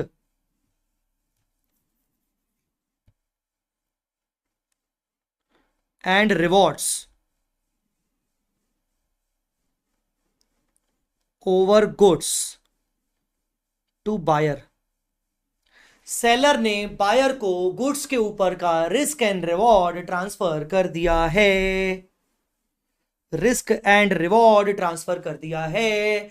मतलब ये कि कल को अगर गुड्स डैमेज हो गए तो बायर का नुकसान माना जाएगा। ठीक है, अगर सेल होने के बाद गुड्स डैमेज हुए तो बायर का लॉस होगा। आया समझ में?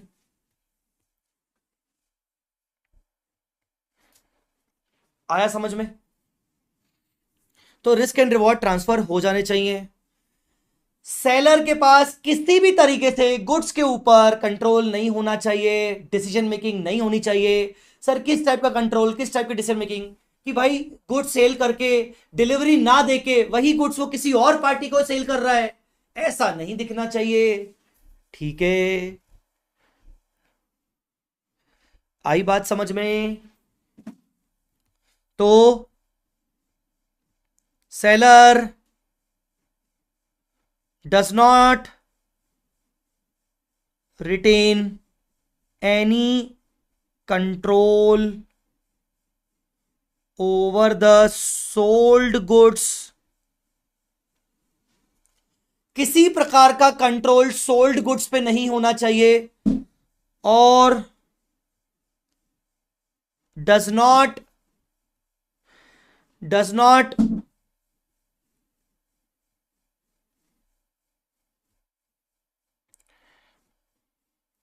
or should not apply its decision making over sold goods। Seller किसी भी तरीके से सोल्ड गुड्स के ऊपर अपनी डिसीजन मेकिंग अप्लाई नहीं कर सकता।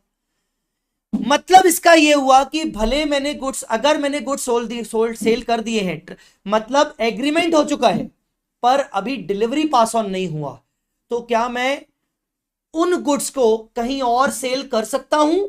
हां, तो इसका मतलब ये कंडीशन फुलफिल नहीं हुआ। तो एग्जाम्पल मैं बोलूं, इफ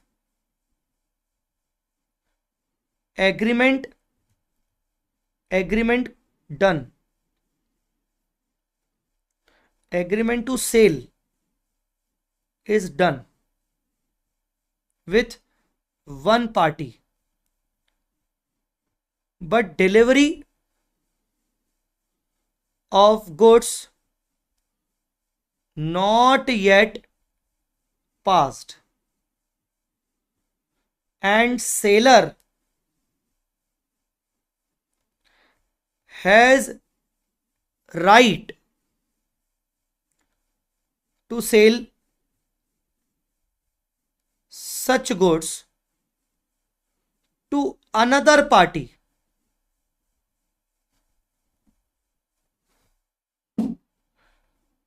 it means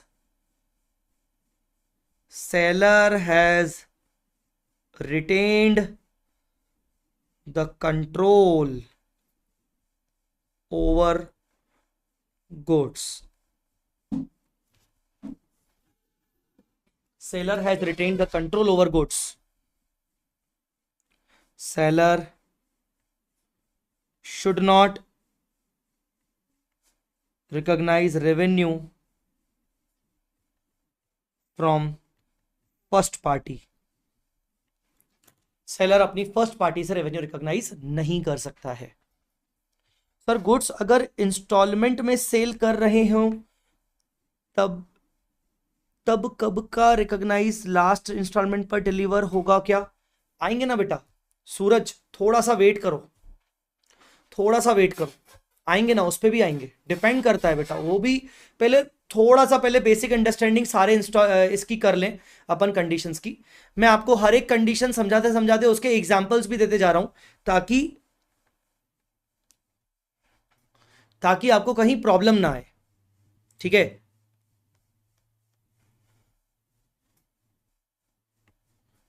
ठीक है, तो सेलर ने सारे रिस्क एंड रिवॉर्ड ट्रांसफर कर दिए। सेलर का किसी भी तरीके से कंट्रोल नहीं होना चाहिए, सेलर का किसी भी तरीके से डिसीजन मेकिंग नहीं होनी चाहिए, ठीक है?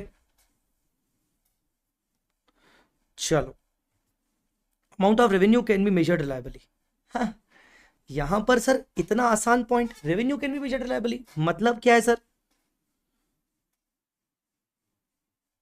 रेवेन्यू मतलब transaction price, transaction price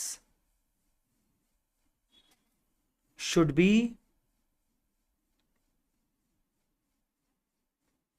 measured reliably. Sir reliably क्यों? मतलब देखो, कैश में ट्रांजैक्शन हो रहा है तो कोई दिक्कत नहीं, पर अगर ट्रांजैक्शन काइंड में हो रहा है, अगर ट्रांजैक्शन काइंड में हो रहा है तो उसकी फेयर वैल्यू मुझे चाहिए, और अगर मुझे उसकी फेयर वैल्यू चाहिए तो फेयर वैल्यू रिलायबल, भरोसे करने लायक है कि नहीं? तो इसका एग्जांपल ये होगा,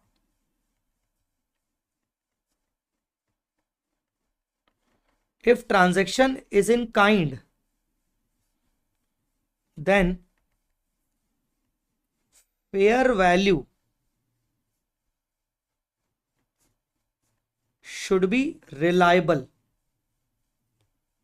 सर रिलायबल मतलब जिस वैल्यू पे भरोसा किया जा सके,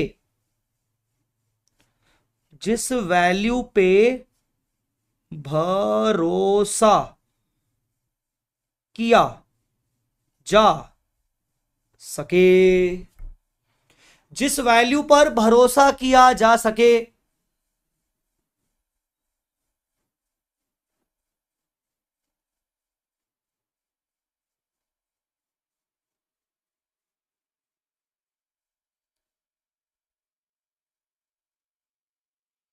ठीक है,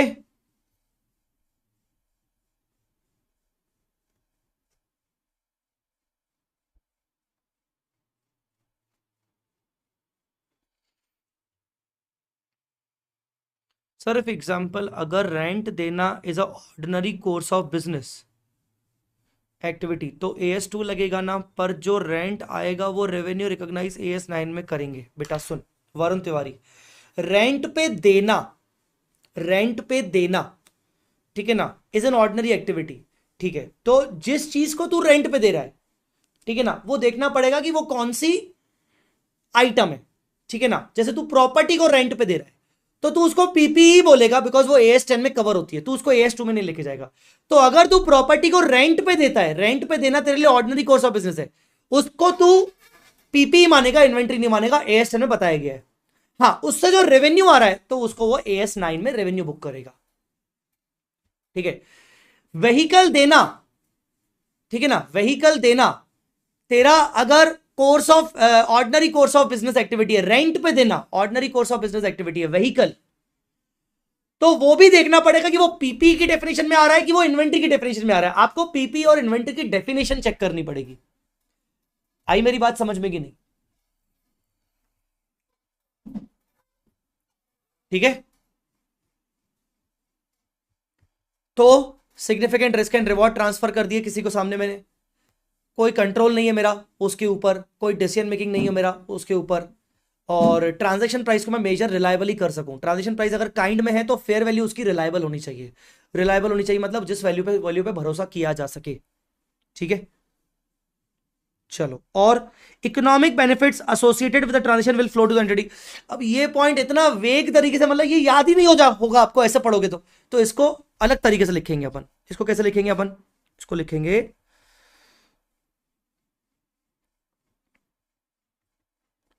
it is probable that amount will be collected. It is probable that amount will be collected. बहुत ही सिंपल लैंग्वेज में, amount will be collected, amount will be collected, amount के कलेक्शन होने की प्रोबेबिलिटी, प्रोबेबिलिटी ऑफ कलेक्शन। इसको दूसरी भाषा में probability of collection of consideration. जो भी कंसीडरेशन आपको मिल रहा है उसकी कलेक्शन होने की प्रोबेबिलिटी है, मतलब 50% से ज्यादा चांसेस हैं। बहुत ही सिंपल। इसका मतलब ये हुआ कि एज सून एज अगर मैंने बेचा और बेचने के इमीडिएट मुझे समझ में आ गया यार ये पैसा मुझे नहीं मिलेगा, ये पैसा मुझे नहीं मिलेगा या पैसा मिलने के चांसेस कम है, मैं रेवेन्यू रिकॉग्नाइज नहीं करूंगा। ठीक है, इसका एग्जाम्पल लिखो। Example, as soon as I sold goods, I realized that I may not get consideration from customer.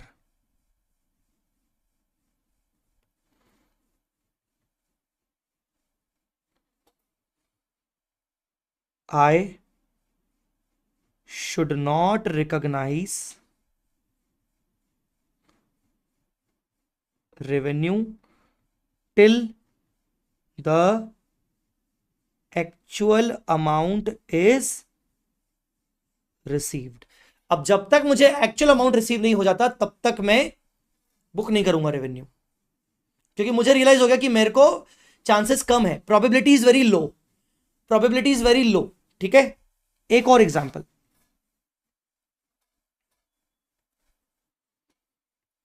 एक और example.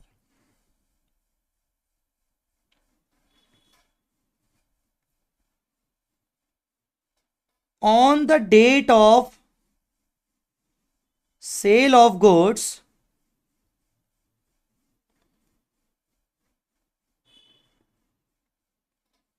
probability of collection was good, hence sale was recognized. जिस टाइम पे बेचा उस टाइम पे प्रोबेबिलिटी थी तो मैंने सेल बुक कर लिया, but after some time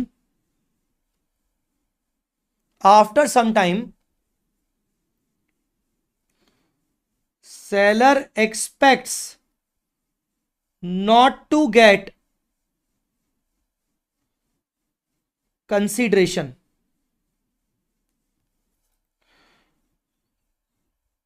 because of bad debt. अब सेलर को लग रहा है कि कंसिडरेशन नहीं मिलेगा, बैड डेट हो जाएगा, क्या करूं? No need to reverse the cell.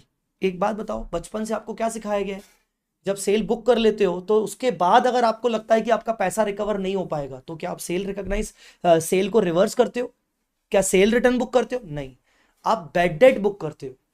तो कहने का मतलब ये कि अगर तूने अभी तक सेल बुक नहीं किए और उससे पहले ही तेरे को समझ आ गया कि नहीं मिलेगा पैसा तो सेल बुक मत कर। पर अगर तूने सेल बुक कर ली क्योंकि तुझे लग रहा था कि पैसा मिलेगा, बाद में तेरे को लगा कि नहीं मिलेगा, अब तू सेल को रिवर्स मत कर, तू बैड डेट बुक कर। No need to reverse the cell.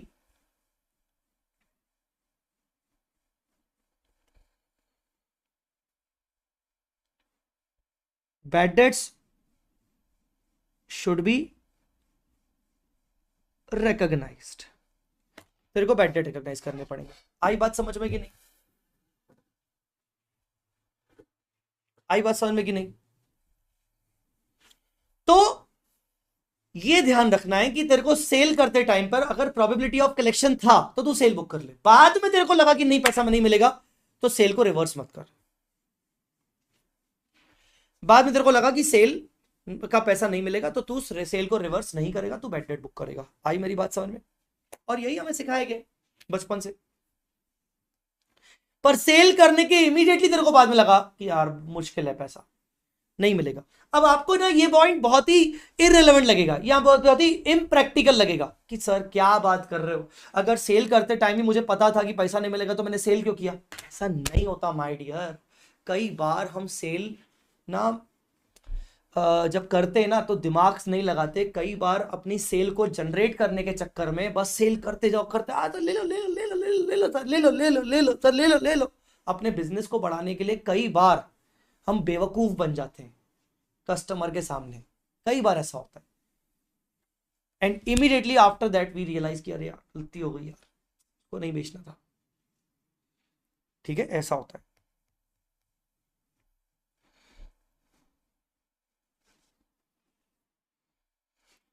Last, cost incurred or to be incurred in respect of the transactions can be measured reliably।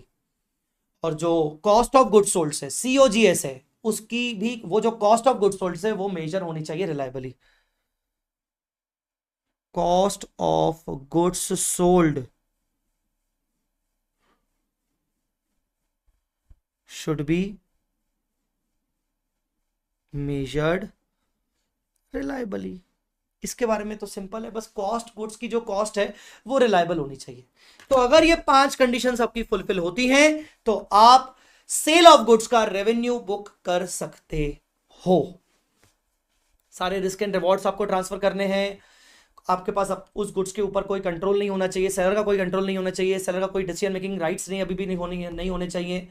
Transaction price reliable होनी चाहिए, स्पेशली ये point है जब अगर आपकी ट्रांजैक्शन प्राइस काइंड वाले revenue में है, काइंड में है, तो ऐसे केस में फेयर वैल्यू आपकी रिलायबल होनी चाहिए।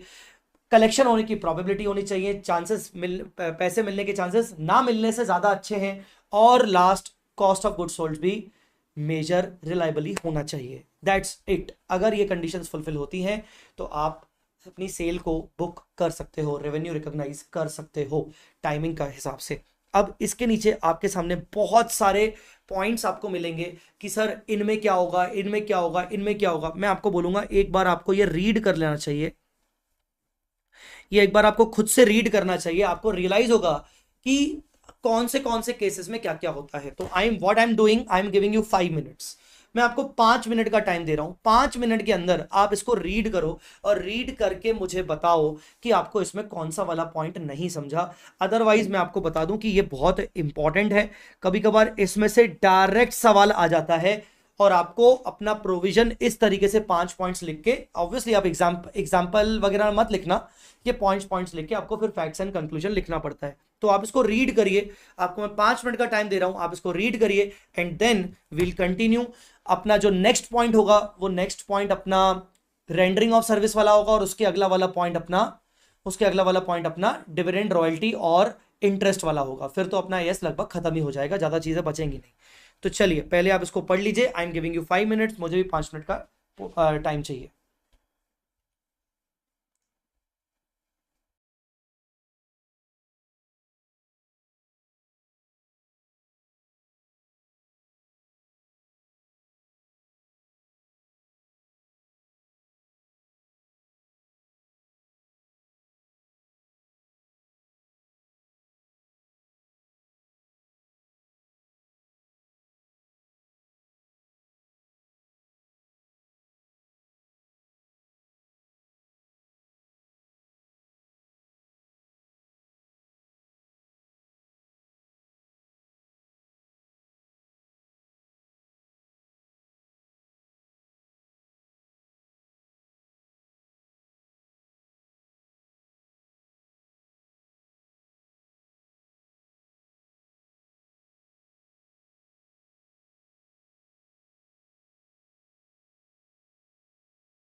गाइस पढ़ लिया आपने?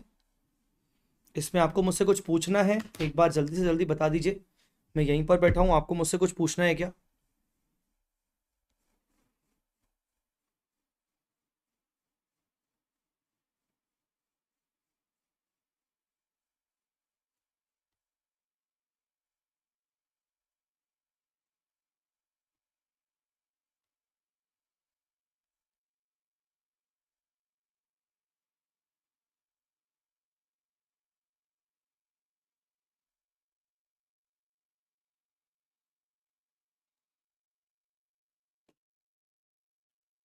यस सर, एक बार ये ले अवे सेल्स बता दो ना।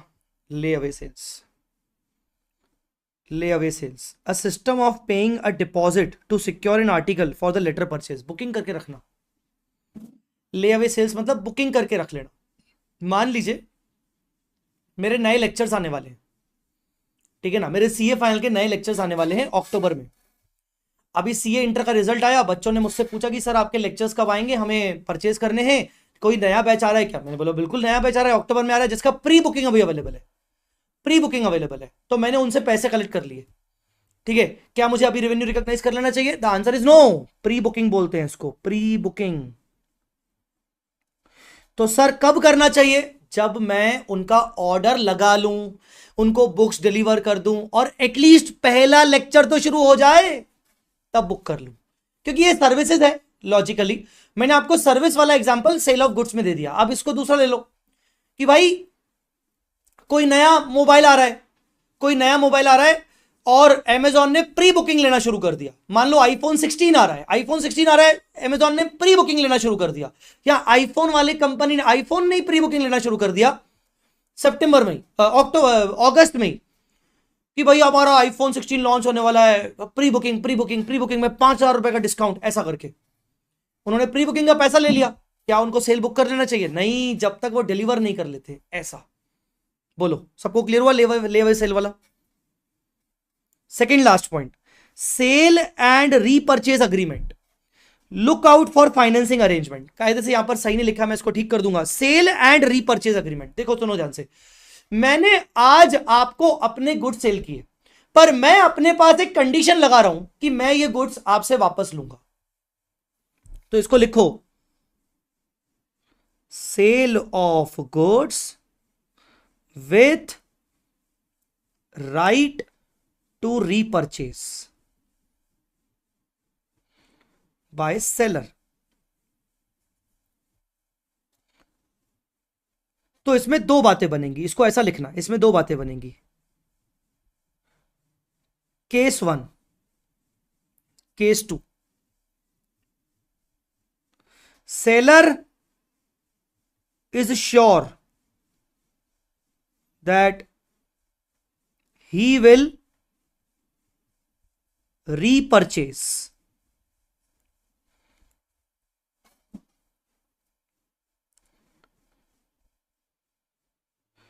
तो क्या बोलेंगे इसको? No sale should be recognised.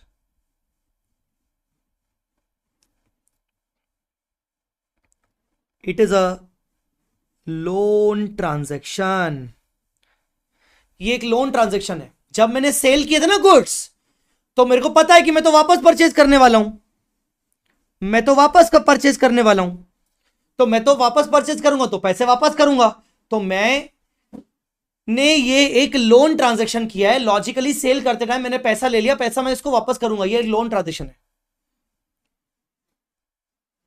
Seller is sure that he will not purchase repurchase, वो रीपरचेज नहीं करेगा। तो यहां पर sale should be recognised, sale आपको रिकॉग्नाइज करना चाहिए। ठीक है, ऐसा। मैं आपको इसके जुड़ा हुआ एक एग्जाम्पल भी अभी दिखा सकता हूं, इससे जुड़ा हुआ एग्जाम्पल दिखा सकता हूं। ये नोट कर लिया तो मैं आगे बढ़ूं। T T T T T T T T T T T T T T T T.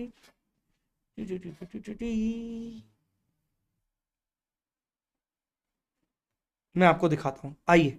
Example 7। 1 January, MJ measures KJ sales goods and invoice value of 5 lakh to measures TH. At the time of sale, KJ has agreed to repurchase these goods back from TH at a price of 6 lakh. अब देखो, cell किए थे मैंने उसको 5 में और मैंने उसको बोला कि मैं तेरे से ये गुड्स वापस लूंगा 6 में। तो एक बात बताओ, पहले मैंने सेल किए तो मुझे पैसे मिले 5 लाख, फिर जब मैं बाद में रीपरचेस करूंगा तो मुझे उल्टा देने पड़ेंगे 6 लाख। आपको नहीं लगता कि मैंने कहीं ना कहीं 5 लाख का लोन उठाया और मैं रीपे कर रहा हूं 6 लाख, मतलब 1 लाख का इंटरेस्ट है। तो क्या बोलेंगे, you are required to do accounting for the transaction. ये सेल एंड रीपरचेस का ट्रांजेक्शन है, जहां पर वो रीपरचेस कर रहा है 6 लाख पे, मतलब एक्स्ट्रा 1 लाख रुपए इंटरेस्ट कॉस्ट है। तो यहां पर सेल बुक नहीं की जाएगी, यहां पर मैं 5 लाख को लोन बुक करूंगा, एंट्री करूंगा bank account debit to loan. और जब मैंने रीपे किया तो मैं एंट्री करूंगा interest expense account debit to loan 1 lakh, और जब मैं रीपे कर दूंगा तो loan account debit to bank 6 lakh रुपए। कुछ आया समझ में कि नहीं? मैंने 1 लाख रुपए इसका इंटरेस्ट बुक कर दिया। गाइस, आर यू अंडरस्टैंडिंग और नॉट? बोलो ना, समझ में आ रहा है कि नहीं आ रहा है भाइयों बहनों?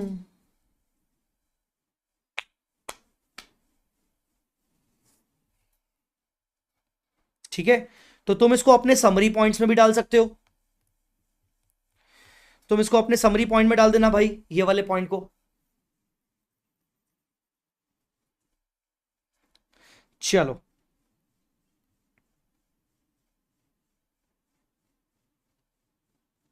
ठीक है। बाकी ये तो अप्रूवल बेसिस वाले गुड्स सेल है, अप्रूवल बेसिस वाली सेल है ये तो, ठीक है। और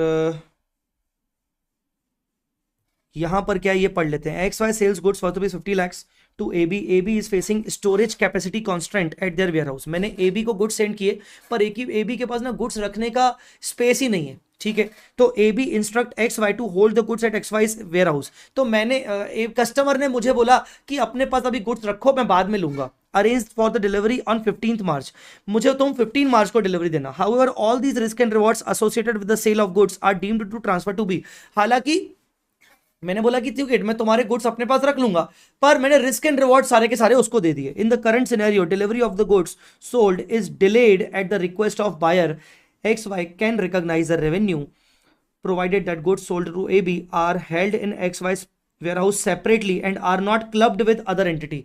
मतलब सेलर का इसके ऊपर कोई इफेक्टिव कंट्रोल नहीं है। तो यहां से हमें एक बात बहुत इंपॉर्टेंटली समझ में आई।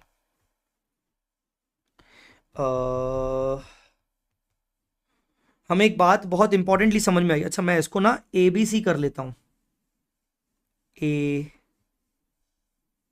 बी सी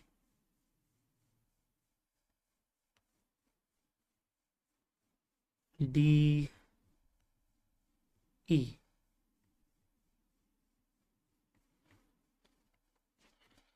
हाँ, अब नया पॉइंट कौन सा है? 7वां तो 8वां पॉइंट होगा। क्या बोलेंगे?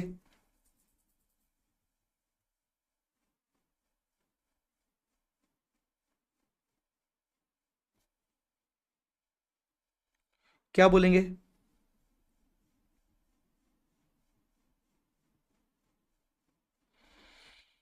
Hmm. Delivery is postpone at buyers request. Buyer की रिक्वेस्ट पर डिलीवरी पोस्टपोन कर दी गई। That means goods sold but physical inventory still with seller. क्या करेंगे, क्या करेंगे? Seller can recognise revenue if it does not have any control over such goods. Delivery postpone कर दी गई, सेलर रिकॉग्नाइज कर लेगा, पर अगर सेलर का कोई कंट्रोल नहीं है तो seller has to keep such inventory separately from other inventory.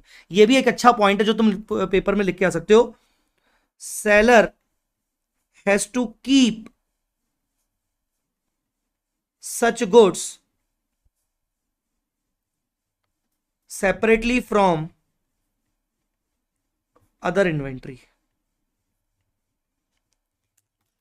ठीक है सर, मुझे आज तक अकाउंट समझ इतना अच्छा नहीं समझ आया, really you are the hero of my account subject. Thank you बेटा, थैंक यू सो मच।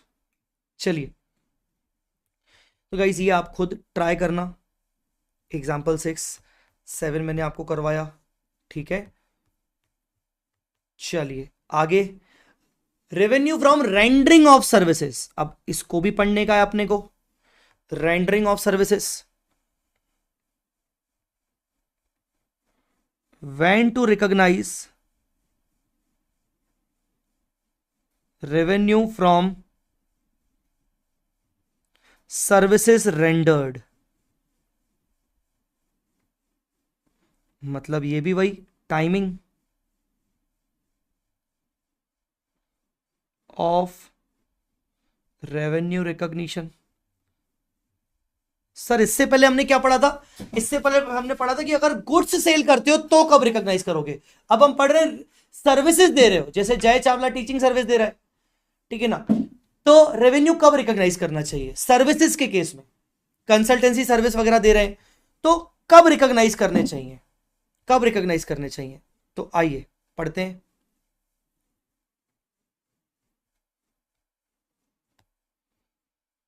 पढ़ते हैं आइए। तो सबसे पहले तो यहां पर बोला गया है, here can the outcome of transaction estimated reliably. पहले तो आपको यह देखना है कि ट्रांजैक्शन का जो आउटकम है, मतलब सर्विस जो मैं देने वाला हूं, क्या वो सर्विस कंप्लीट होगी कि नहीं होगी, क्या वो सर्विस कंप्लीट होगी कि नहीं होगी। अगर वो सर्विस कंप्लीट होगी तो मैं परसेंटेज ऑफ कंप्लीशन के हिसाब से रेवेन्यू बुक करूंगा। कैसे, मैं बताऊंगा, डोंट वरी।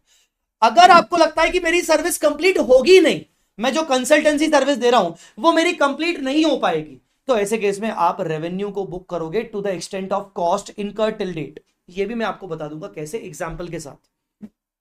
ठीक है, ठीक है। अब ये मुझे पता कैसे चलेगा कि मुझे मेरा आउटकम निकलेगा कि नहीं, मेरी सर्विस कंप्लीट होगी कि नहीं।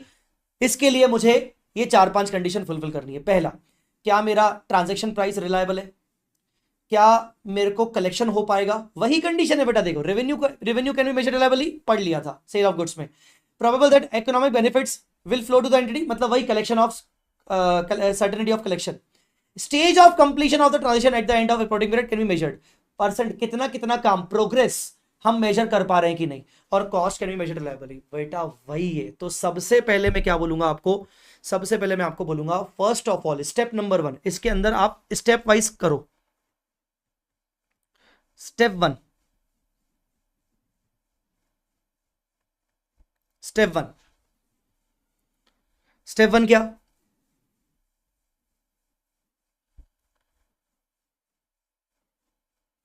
Check check final outcome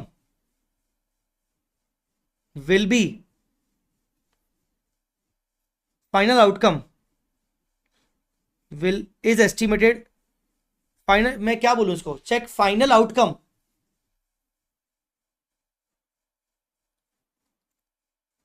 will be available और not. Check final outcome will be available और नॉट, मतलब आउटकम एस्टिमेटेड रिलायबली और नॉट। कैसे, पहला पहला जो हमने यहां पर लिखा था ट्रांजेक्शन प्राइस वाला, revenue transaction price should be measured reliably.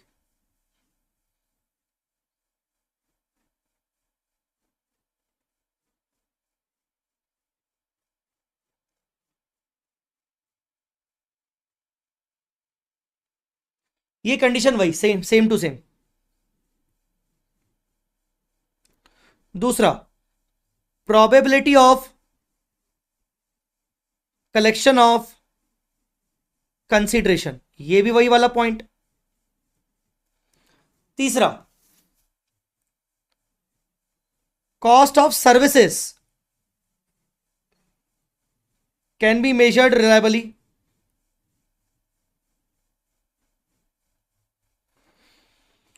ठीक है, ये तीसरा।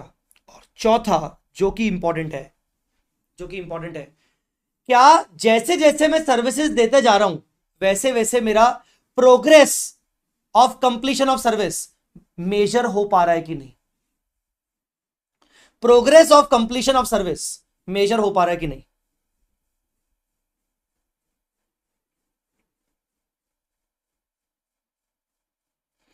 Progress of service can be measured reliably. जैसे मान लीजिए मैंने कुछ पोर्शन ऑफ सर्विस दे दिया, तो क्या मैं इसको रिलायबली मेजर कर पा रहा हूं कि मैंने कितना सर्विस दे दिया है? ये प्रोग्रेस तो मैं रिलायबली मेजर कर पा रहा हूं कि नहीं। सिर्फ एक नया पॉइंट ये है, मैं आपको बता दूं, ये 3 पॉइंट वही के वही हैं, आपको सिर्फ ये नया पॉइंट है। देखो कौन कौन से पॉइंट्स यहां पर गुड्स वाले नहीं आए और कौन कौन से कॉमन हो गए। पहला पॉइंट आपका रिस्क एंड रिवॉर्ड का नहीं आया, ऑब्वियसली नहीं आएगा, बिकॉज रिस्क एंड रिवॉर्ड में आप रिस्क बेसिकली गुड्स के अंदर ढूंढते हो, सर्विस के अंदर आप रिस्क एंड रिवॉर्ड आइडेंटिफाई नहीं कर सकते हो, तो इसलिए इस पॉइंट को छोड़ दिया गया। यहां पर बोला कि गुड्स के ऊपर हमारा इफेक्टिव कंट्रोल होना चाहिए, हमारी डिसीजन मेकिंग होना चाहिए। भाई सर्विस है, सर्विस के ऊपर कोई कंट्रोल और डिसीजन मेकिंग नहीं होती, सर्विस एक बार चली गई मतलब चली गई, ठीक है ना। यहां पर ऐसा नहीं कि मैं गुड्स की डिलीवरी रोक के बैठा हूं तो सर्विस की डिलीवरी रोक के बैठा हूं, तो इसीलिए पहले के 2 पॉइंट्स कोई खास नहीं है, इसीलिए बस बाकी के 3 पॉइंट्स आए। भाई रेवेन्यू को रिकॉग्नाइज करने के लिए रेवेन्यू मेजर हो पा रहा है रिलायबली की नहीं, आपका कंसिडरेशन प्रोबेबल है कि नहीं, और आपका कॉस्ट रिलायबल है कि नहीं। तो उन्होंने उन्हीं तीनों पॉइंट्स को कंसिडर किया और चौथे में डाल दिया कि भाई हाँ सर्विस है ना, तो सर्विस के अंदर प्रोग्रेस मेजर कर पा रहे हो कि नहीं। अगर प्रोग्रेस को अच्छे से मेजर कर पा रहे हो तो माना जाएगा कि आउटकम निकलेगा। तो यहां पर मतलब मैंने बोला कि अगर प्रोग्रेस को अच्छे से मेजर कर पा रहे हो तो आउटकम निकलेगा। और हमें यही तो देखना है कि आउटकम निकलेगा कि नहीं, सर्विस का फाइनल आउटकम निकलेगा कि नहीं।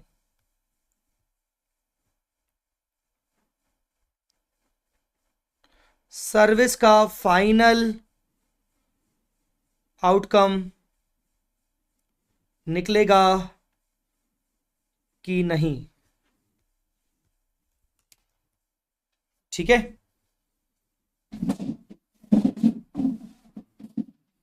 Thank you Omkar.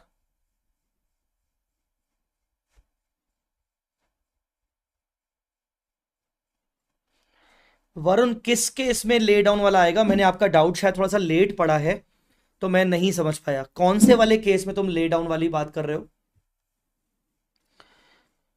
Sir AS9 recorded किया है पहले, कुछ डिफरेंस है क्या? लाइव करना चाहिए या रिकॉर्डेड? ऐसा कुछ नहीं है, आपने अगर पहले एक बार ऑलरेडी मेरा रिकॉर्डेड लेक्चर AS9 का देख लिया है तो आप अगर ये नहीं भी देखोगे तो चलेगा, आप डायरेक्टली रिवीजन करिए।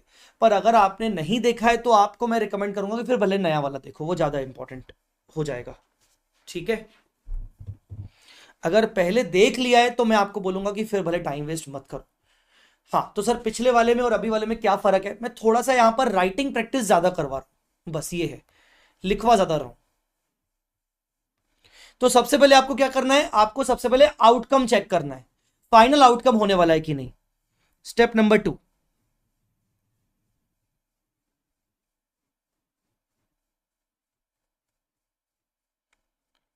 if final outcome is probable, then recognize the revenue as per percentage of completion of services method. Sir ये क्या है? जैसे तुम सर्विस देते जा रहे हो तो तुम्हारी परसेंटेज ऑफ कंप्लीशन, तुम्हारी 25% सर्विस कंप्लीट हो गई तो 25% रेवेन्यू बुक कर लो, ठीक है ना। तुम्हारी 45% कंप्लीट हो गई सर्विस तो 45% रेवेन्यू बुक कर लो। अगर किसी ने AS7 ऑलरेडी पढ़ लिया है तो उसको समझ में आ गया होगा, AS7 में भी हम यही करते थे, AS7 में भी हम यही करते थे। If final outcome is probable then recognise the revenue as per percentage of completion of services method, ठीक है ना। अब ये परसेंटेज ऑफ कंप्लीशन कैसे निकलेगा? परसेंटेज ऑफ कंप्लीशन निकलता है आपका cost incurred till date divide by total estimated cost multiply by 100। फिर क्या करोगे? रेवेन्यू कितना होगा? Transaction price multiply by percentage of completion, spelling थोड़ी गलत हो गई, कंप्लीशन, ऐसा हो जाएगा। Step 2, yes same as we calculate in AS7, correct. तो सर्विस के केस में ऐसा है, पहले देखो आउटकम आएगा कि नहीं, तो आउटकम आएगा कि नहीं उसके लिए 4 कंडीशन फुलफिल होगी, 4 कंडीशन होनी चाहिए। 4 कंडीशन फुलफिल हो गई मतलब आउटकम आएगा, सर्विस का आउटकम निकलेगा। आउटकम निकलेगा तो percentage of completion of service निकालो। यहां पर एक और आपको नोट रखना चाहिए कि जो शॉर्ट टर्म नेचर की सर्विसेज होती हैं, in case of short term service contracts, in case of short term service contract, revenue can be recognized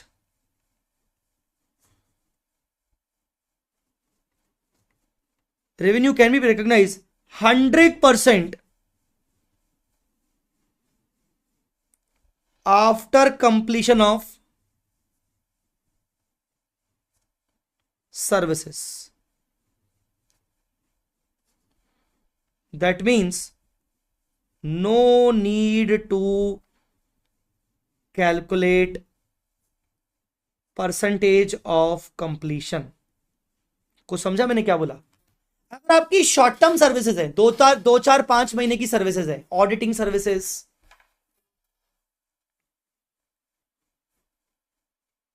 example auditing service, consultancy service. अब कंसल्टेंसी सर्विस शॉर्ट टर्म हुई तो ठीक है ना, teaching service अगर शॉर्ट टर्म हुई तो ऐसे केस में आप उसको कंप्लीशन बेसिस पे रिकॉग्नाइज कर लो, फिर आप परसेंटेज वगैरह निकालने की जरूरत नहीं है।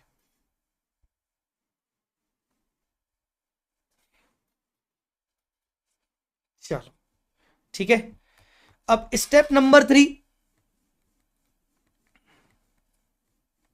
स्टेप नंबर 2 क्या था?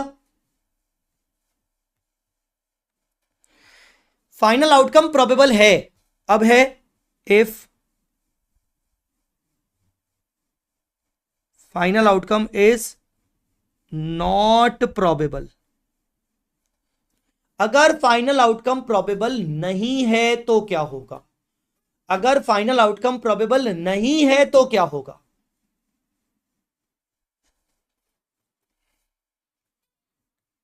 Then revenue is equal to cost incurred on the contract till date. आप रेवेन्यू को उतना ही बुक करो जितना आपका खर्चा हुआ है, जितना खर्चा हुआ है उतना, of which recovery is probable. जितने खर्चा हुआ है और उसका मुझे रिकवरी हो जाएगा, मतलब no profit no loss. That means no profit no loss. अगर आपका फाइनल आउटकम प्रोबेबल नहीं है, मतलब आप सर्विसेज तो दे रहे हो पर आपको पता है कि इसका फाइनल आउटकम नहीं निकलने वाला, तो जो बायर है, जो सर्विस रिसीवर है, वो भी तो आपको पूरा का पूरा पैसा थोड़ी देगा। तो ऐसे केस में प्रूडेंस कॉन्सेप्ट, कंजर्वेटिज्म फॉलो करो और रेवेन्यू को सिर्फ उतना ही रिकॉर्ड करो जितना आपका खर्चा हुआ है, उसमें से भी जितने की रिकवरी आपको लगता है कि हो जाएगी।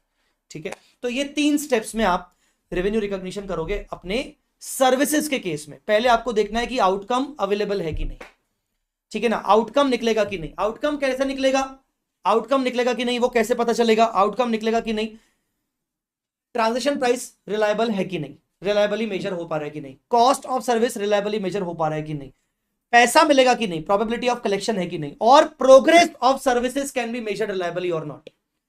सर्विसेज जैसे जैसे होती जा रही है, अगर प्रोग्रेस को अच्छे से मेजर में कर पा रहा हूं तो ही मैं बोलूंगा कि मेरा आउटकम निकलेगा। अब मुझे पता है कि मेरा आउटकम निकलेगा क्योंकि चारों कंडीशन फुलफिल हो चुकी है, तो मैं percentage of completion method follow करूंगा और रेवेन्यू को बुक करूंगा। हालांकि शॉर्ट टर्म सर्विसेज के केस में परसेंटेज ऑफ कंप्लीशन मेथड लगाने की जरूरत नहीं है, 100% रेवेन्यू लास्ट में बुक कर लो जब आपकी सर्विस कंप्लीट हो जाए, मतलब इसको बोलते हैं कंप्लीटेड सर्विस मेथड। अगर आपको पता है आपका आउटकम नहीं निकलेगा तो ऐसे केस में रेवेन्यू को रिकॉर्ड करो कॉस्ट के बराबर का, जितनी कॉस्ट आपने की है। ठीक है,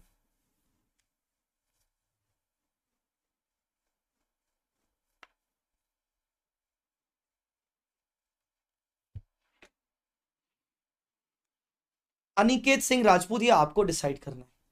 आप मुझसे पता नहीं जो पूछ रहे हो बहुत ही स्पेसिफिक, मुझे नहीं पता आप क्या मैं इसका जवाब दूं। आपको डिसाइड करना है कि आपका कॉन्फिडेंस कहाँ है कहाँ नहीं है। जहां कॉन्फिडेंस नहीं है वहां आप मेरे ये लेक्चर्स को यूज करिए, अभ्यास बैच के लेक्चर्स को यूज करिए, आरआर के लेक्चर्स को यूज करिए। ठीक है, पहली बात तो मैं बता दूं कि आरआर के अंदर मैंने AS9 नहीं लिया था, आरआर के अंदर मैंने AS5 नहीं लिया था, आरआर के अंदर मैंने AS23 AS27 नहीं लिया था। इस वजह से मैं AS23 27 AS5 AS9 को मैं यूट्यूब पर ले रहा हूँ। यूट्यूब पर ये AS5 29 23 27 लेने का रीजन सबसे बड़ा क्या है, मुझे ये वाले लेक्चर्स वैसे भी अपने रेगुलर स्टूडेंट्स को देने ही थे। सो आई थॉट कि वैसे भी मुझे अपने रेगुलर स्टूडेंट्स को देने, ऊपर से मैंने आरआर के अंदर भी इनको कवर नहीं किया था, तो मैं इसका ऐसा कुछ ब्लेंड निकालूं कि वो अगर कोई ऐसा स्टूडेंट है जो पहली बार पढ़ रहा है उसके लिए भी ये लेक्चर सही रहे, और जो एज अ रिविजन के माफिक पढ़ रहा है, रिवीजन के हिसाब से पढ़ रहा है, उसके लिए भी ये लेक्चर सही रहे। तो मैंने उसका एक ब्लेंड बनाया है।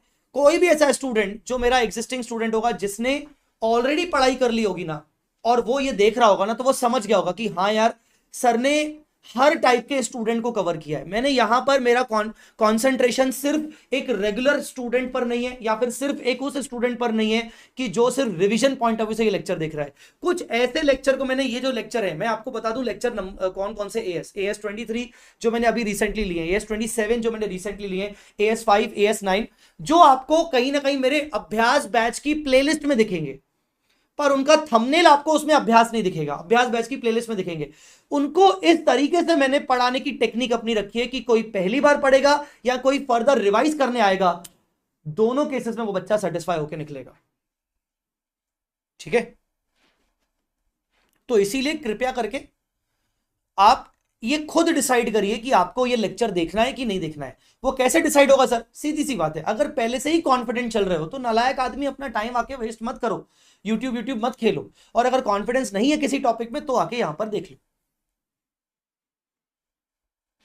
ठीक है, अच्छा AS7 कवर करूंगा कि नहीं, AS22 कवर करूंगा कि नहीं, फ्रेमवर्क कवर करूंगा कि नहीं, इंटरनल रिकंस्ट्रक्शन कवर करूंगा कि नहीं, करूंगा, कोशिश करके ये सब कवर करूंगा, पर पहले मुझे AS9 कंप्लीट हो जाए, फिर मैं उसके बाद AS9 के बाद मैं AS17 लूंगा, फिर मैं 29 लूंगा। फ्रेमवर्क भी बोला हुआ है तो मुझे ये कवर करने दो पहले, फिर मैं 22 पे आऊंगा, 7 पे आऊंगा। ठीक है,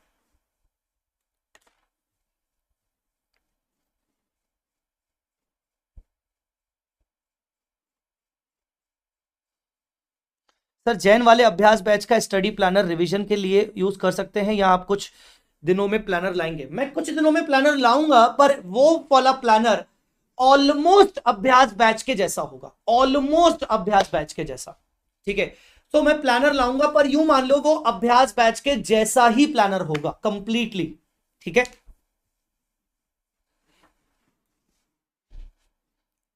तो आप उसको फॉलो कर सकते हो। चलिए, तो रेंडरिंग ऑफ सर्विस आपका कवर हो गया, समझ में आ गया। अब जैसे गुड्स सोल्ड में मैंने आपको कुछ पढ़ने को बोला था, अलग अलग केसेस, इसको भी एक बार आप पढ़ लो। चलो इसको भी एक बार पढ़ लो, यहां से ट्राई रीड करो। जल्दी ट्राई रीड करो इसको पूरा का पूरा, इस पे भी कुछ आपको इंपॉर्टेंट वगैरह मिल सकता है, थोड़ा जल्दी करिए। एंड हमारे पास ज्यादा टाइम है नहीं, तो आप एक काम करिए आप इसको रीड कर लेना। अगले लेक्चर के अंदर जब मैं क्वेश्चन डिस्कशन करूंगा तो मैं आपके साथ इसके भी डाउट्स ले लूंगा। अभी फिलहाल एक लास्ट पॉइंट डिस्कस करके मैं ये लेक्चर यहीं पर छोड़ रहा हूं। अगला पॉइंट डिस्कस करके ये वाला इंटरेस्ट, रॉयल्टी, डिविडेंड। तो ध्यान से मेरी बात को सुन लीजिए। इंटरेस्ट कब बुक करोगे? टाइम प्रपोर्शन बेसिस पर। रॉयल्टी कब बुक करोगे? अक्रूवल बेसिस पर, एग्रीमेंट के अकॉर्डिंग। और डिविडेंड कब बुक करोगे? जब डिक्लेयर हो जाए, जब it is declared by the paying company. बस 3 बातें याद रखनी है। तो चलो अब हम बात करेंगे, ये हमारा कौन सा नंबर पॉइंट था? 9th नंबर पॉइंट था। तो अब हम एक 10th नंबर पॉइंट करके लेक्चर को एंड कर रहे हैं। When to recognize revenue from interest, royalty. When नहीं करना चाहिए, हाउ टू और डिविडेंड। तो इंटरेस्ट कब करना चाहिए? यार वैन ही सही था, मैं वैन ही तो लिखना था। When to recognise revenue. Interest कब बुक करोगे? वैन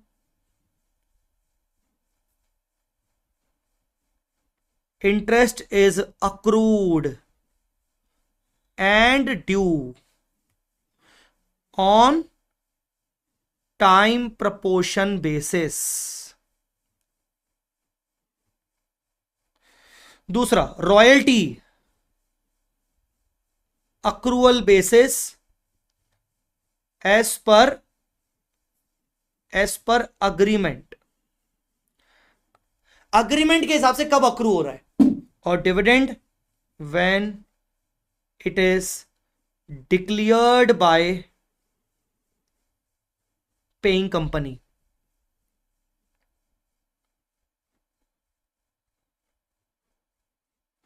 जब डिविडेंड डिक्लेयर किया जाएगा एक पेइंग कंपनी के द्वारा। ठीक है सर, डन? आई मेरी बात समझ में? Guys these are the things, ये आपको समझना है। अब आपको करके क्या आना है? आपको ये पोर्शन रीड करके आना है, ये टेबल वाला। इसके अलावा आपको और क्या रीड करके रखना है? आपको ये पोर्शन रीड करके रखना है। ठीक है, आपको ये पोर्शन रीड करके रखना है। ये सब सिंपल है। आपको इंपॉर्टेंट की पॉइंट्स रीड करके रखनी है। जो मैंने आपको लिखवा लिए उन्हीं से कनेक्टेड है, कुछ नया नहीं मिलेगा, पर मजा आएगा पढ़ के। ठीक है, फिर मैं आपको साथ क्वेश्चंस आपके साथ अगले लेक्चर में डिस्कस करूंगा। बहुत बहुत धन्यवाद गाइस, अभी बहुत ज्यादा जल्दी में हूं और अभी के लिए इतना ही काफी है। AS9 नोट्स, सर ये हमें AS9 के नोट्स कहां से मिलेंगे? सर AS9 के नोट्स आपको मिल जाएंगे गूगल ड्राइव लिंक से। गूगल ड्राइव लिंक आपको नीचे दिख जाएगी। Thank you so much guys, bye bye, take care, जय माता दी, लव यू ऑल।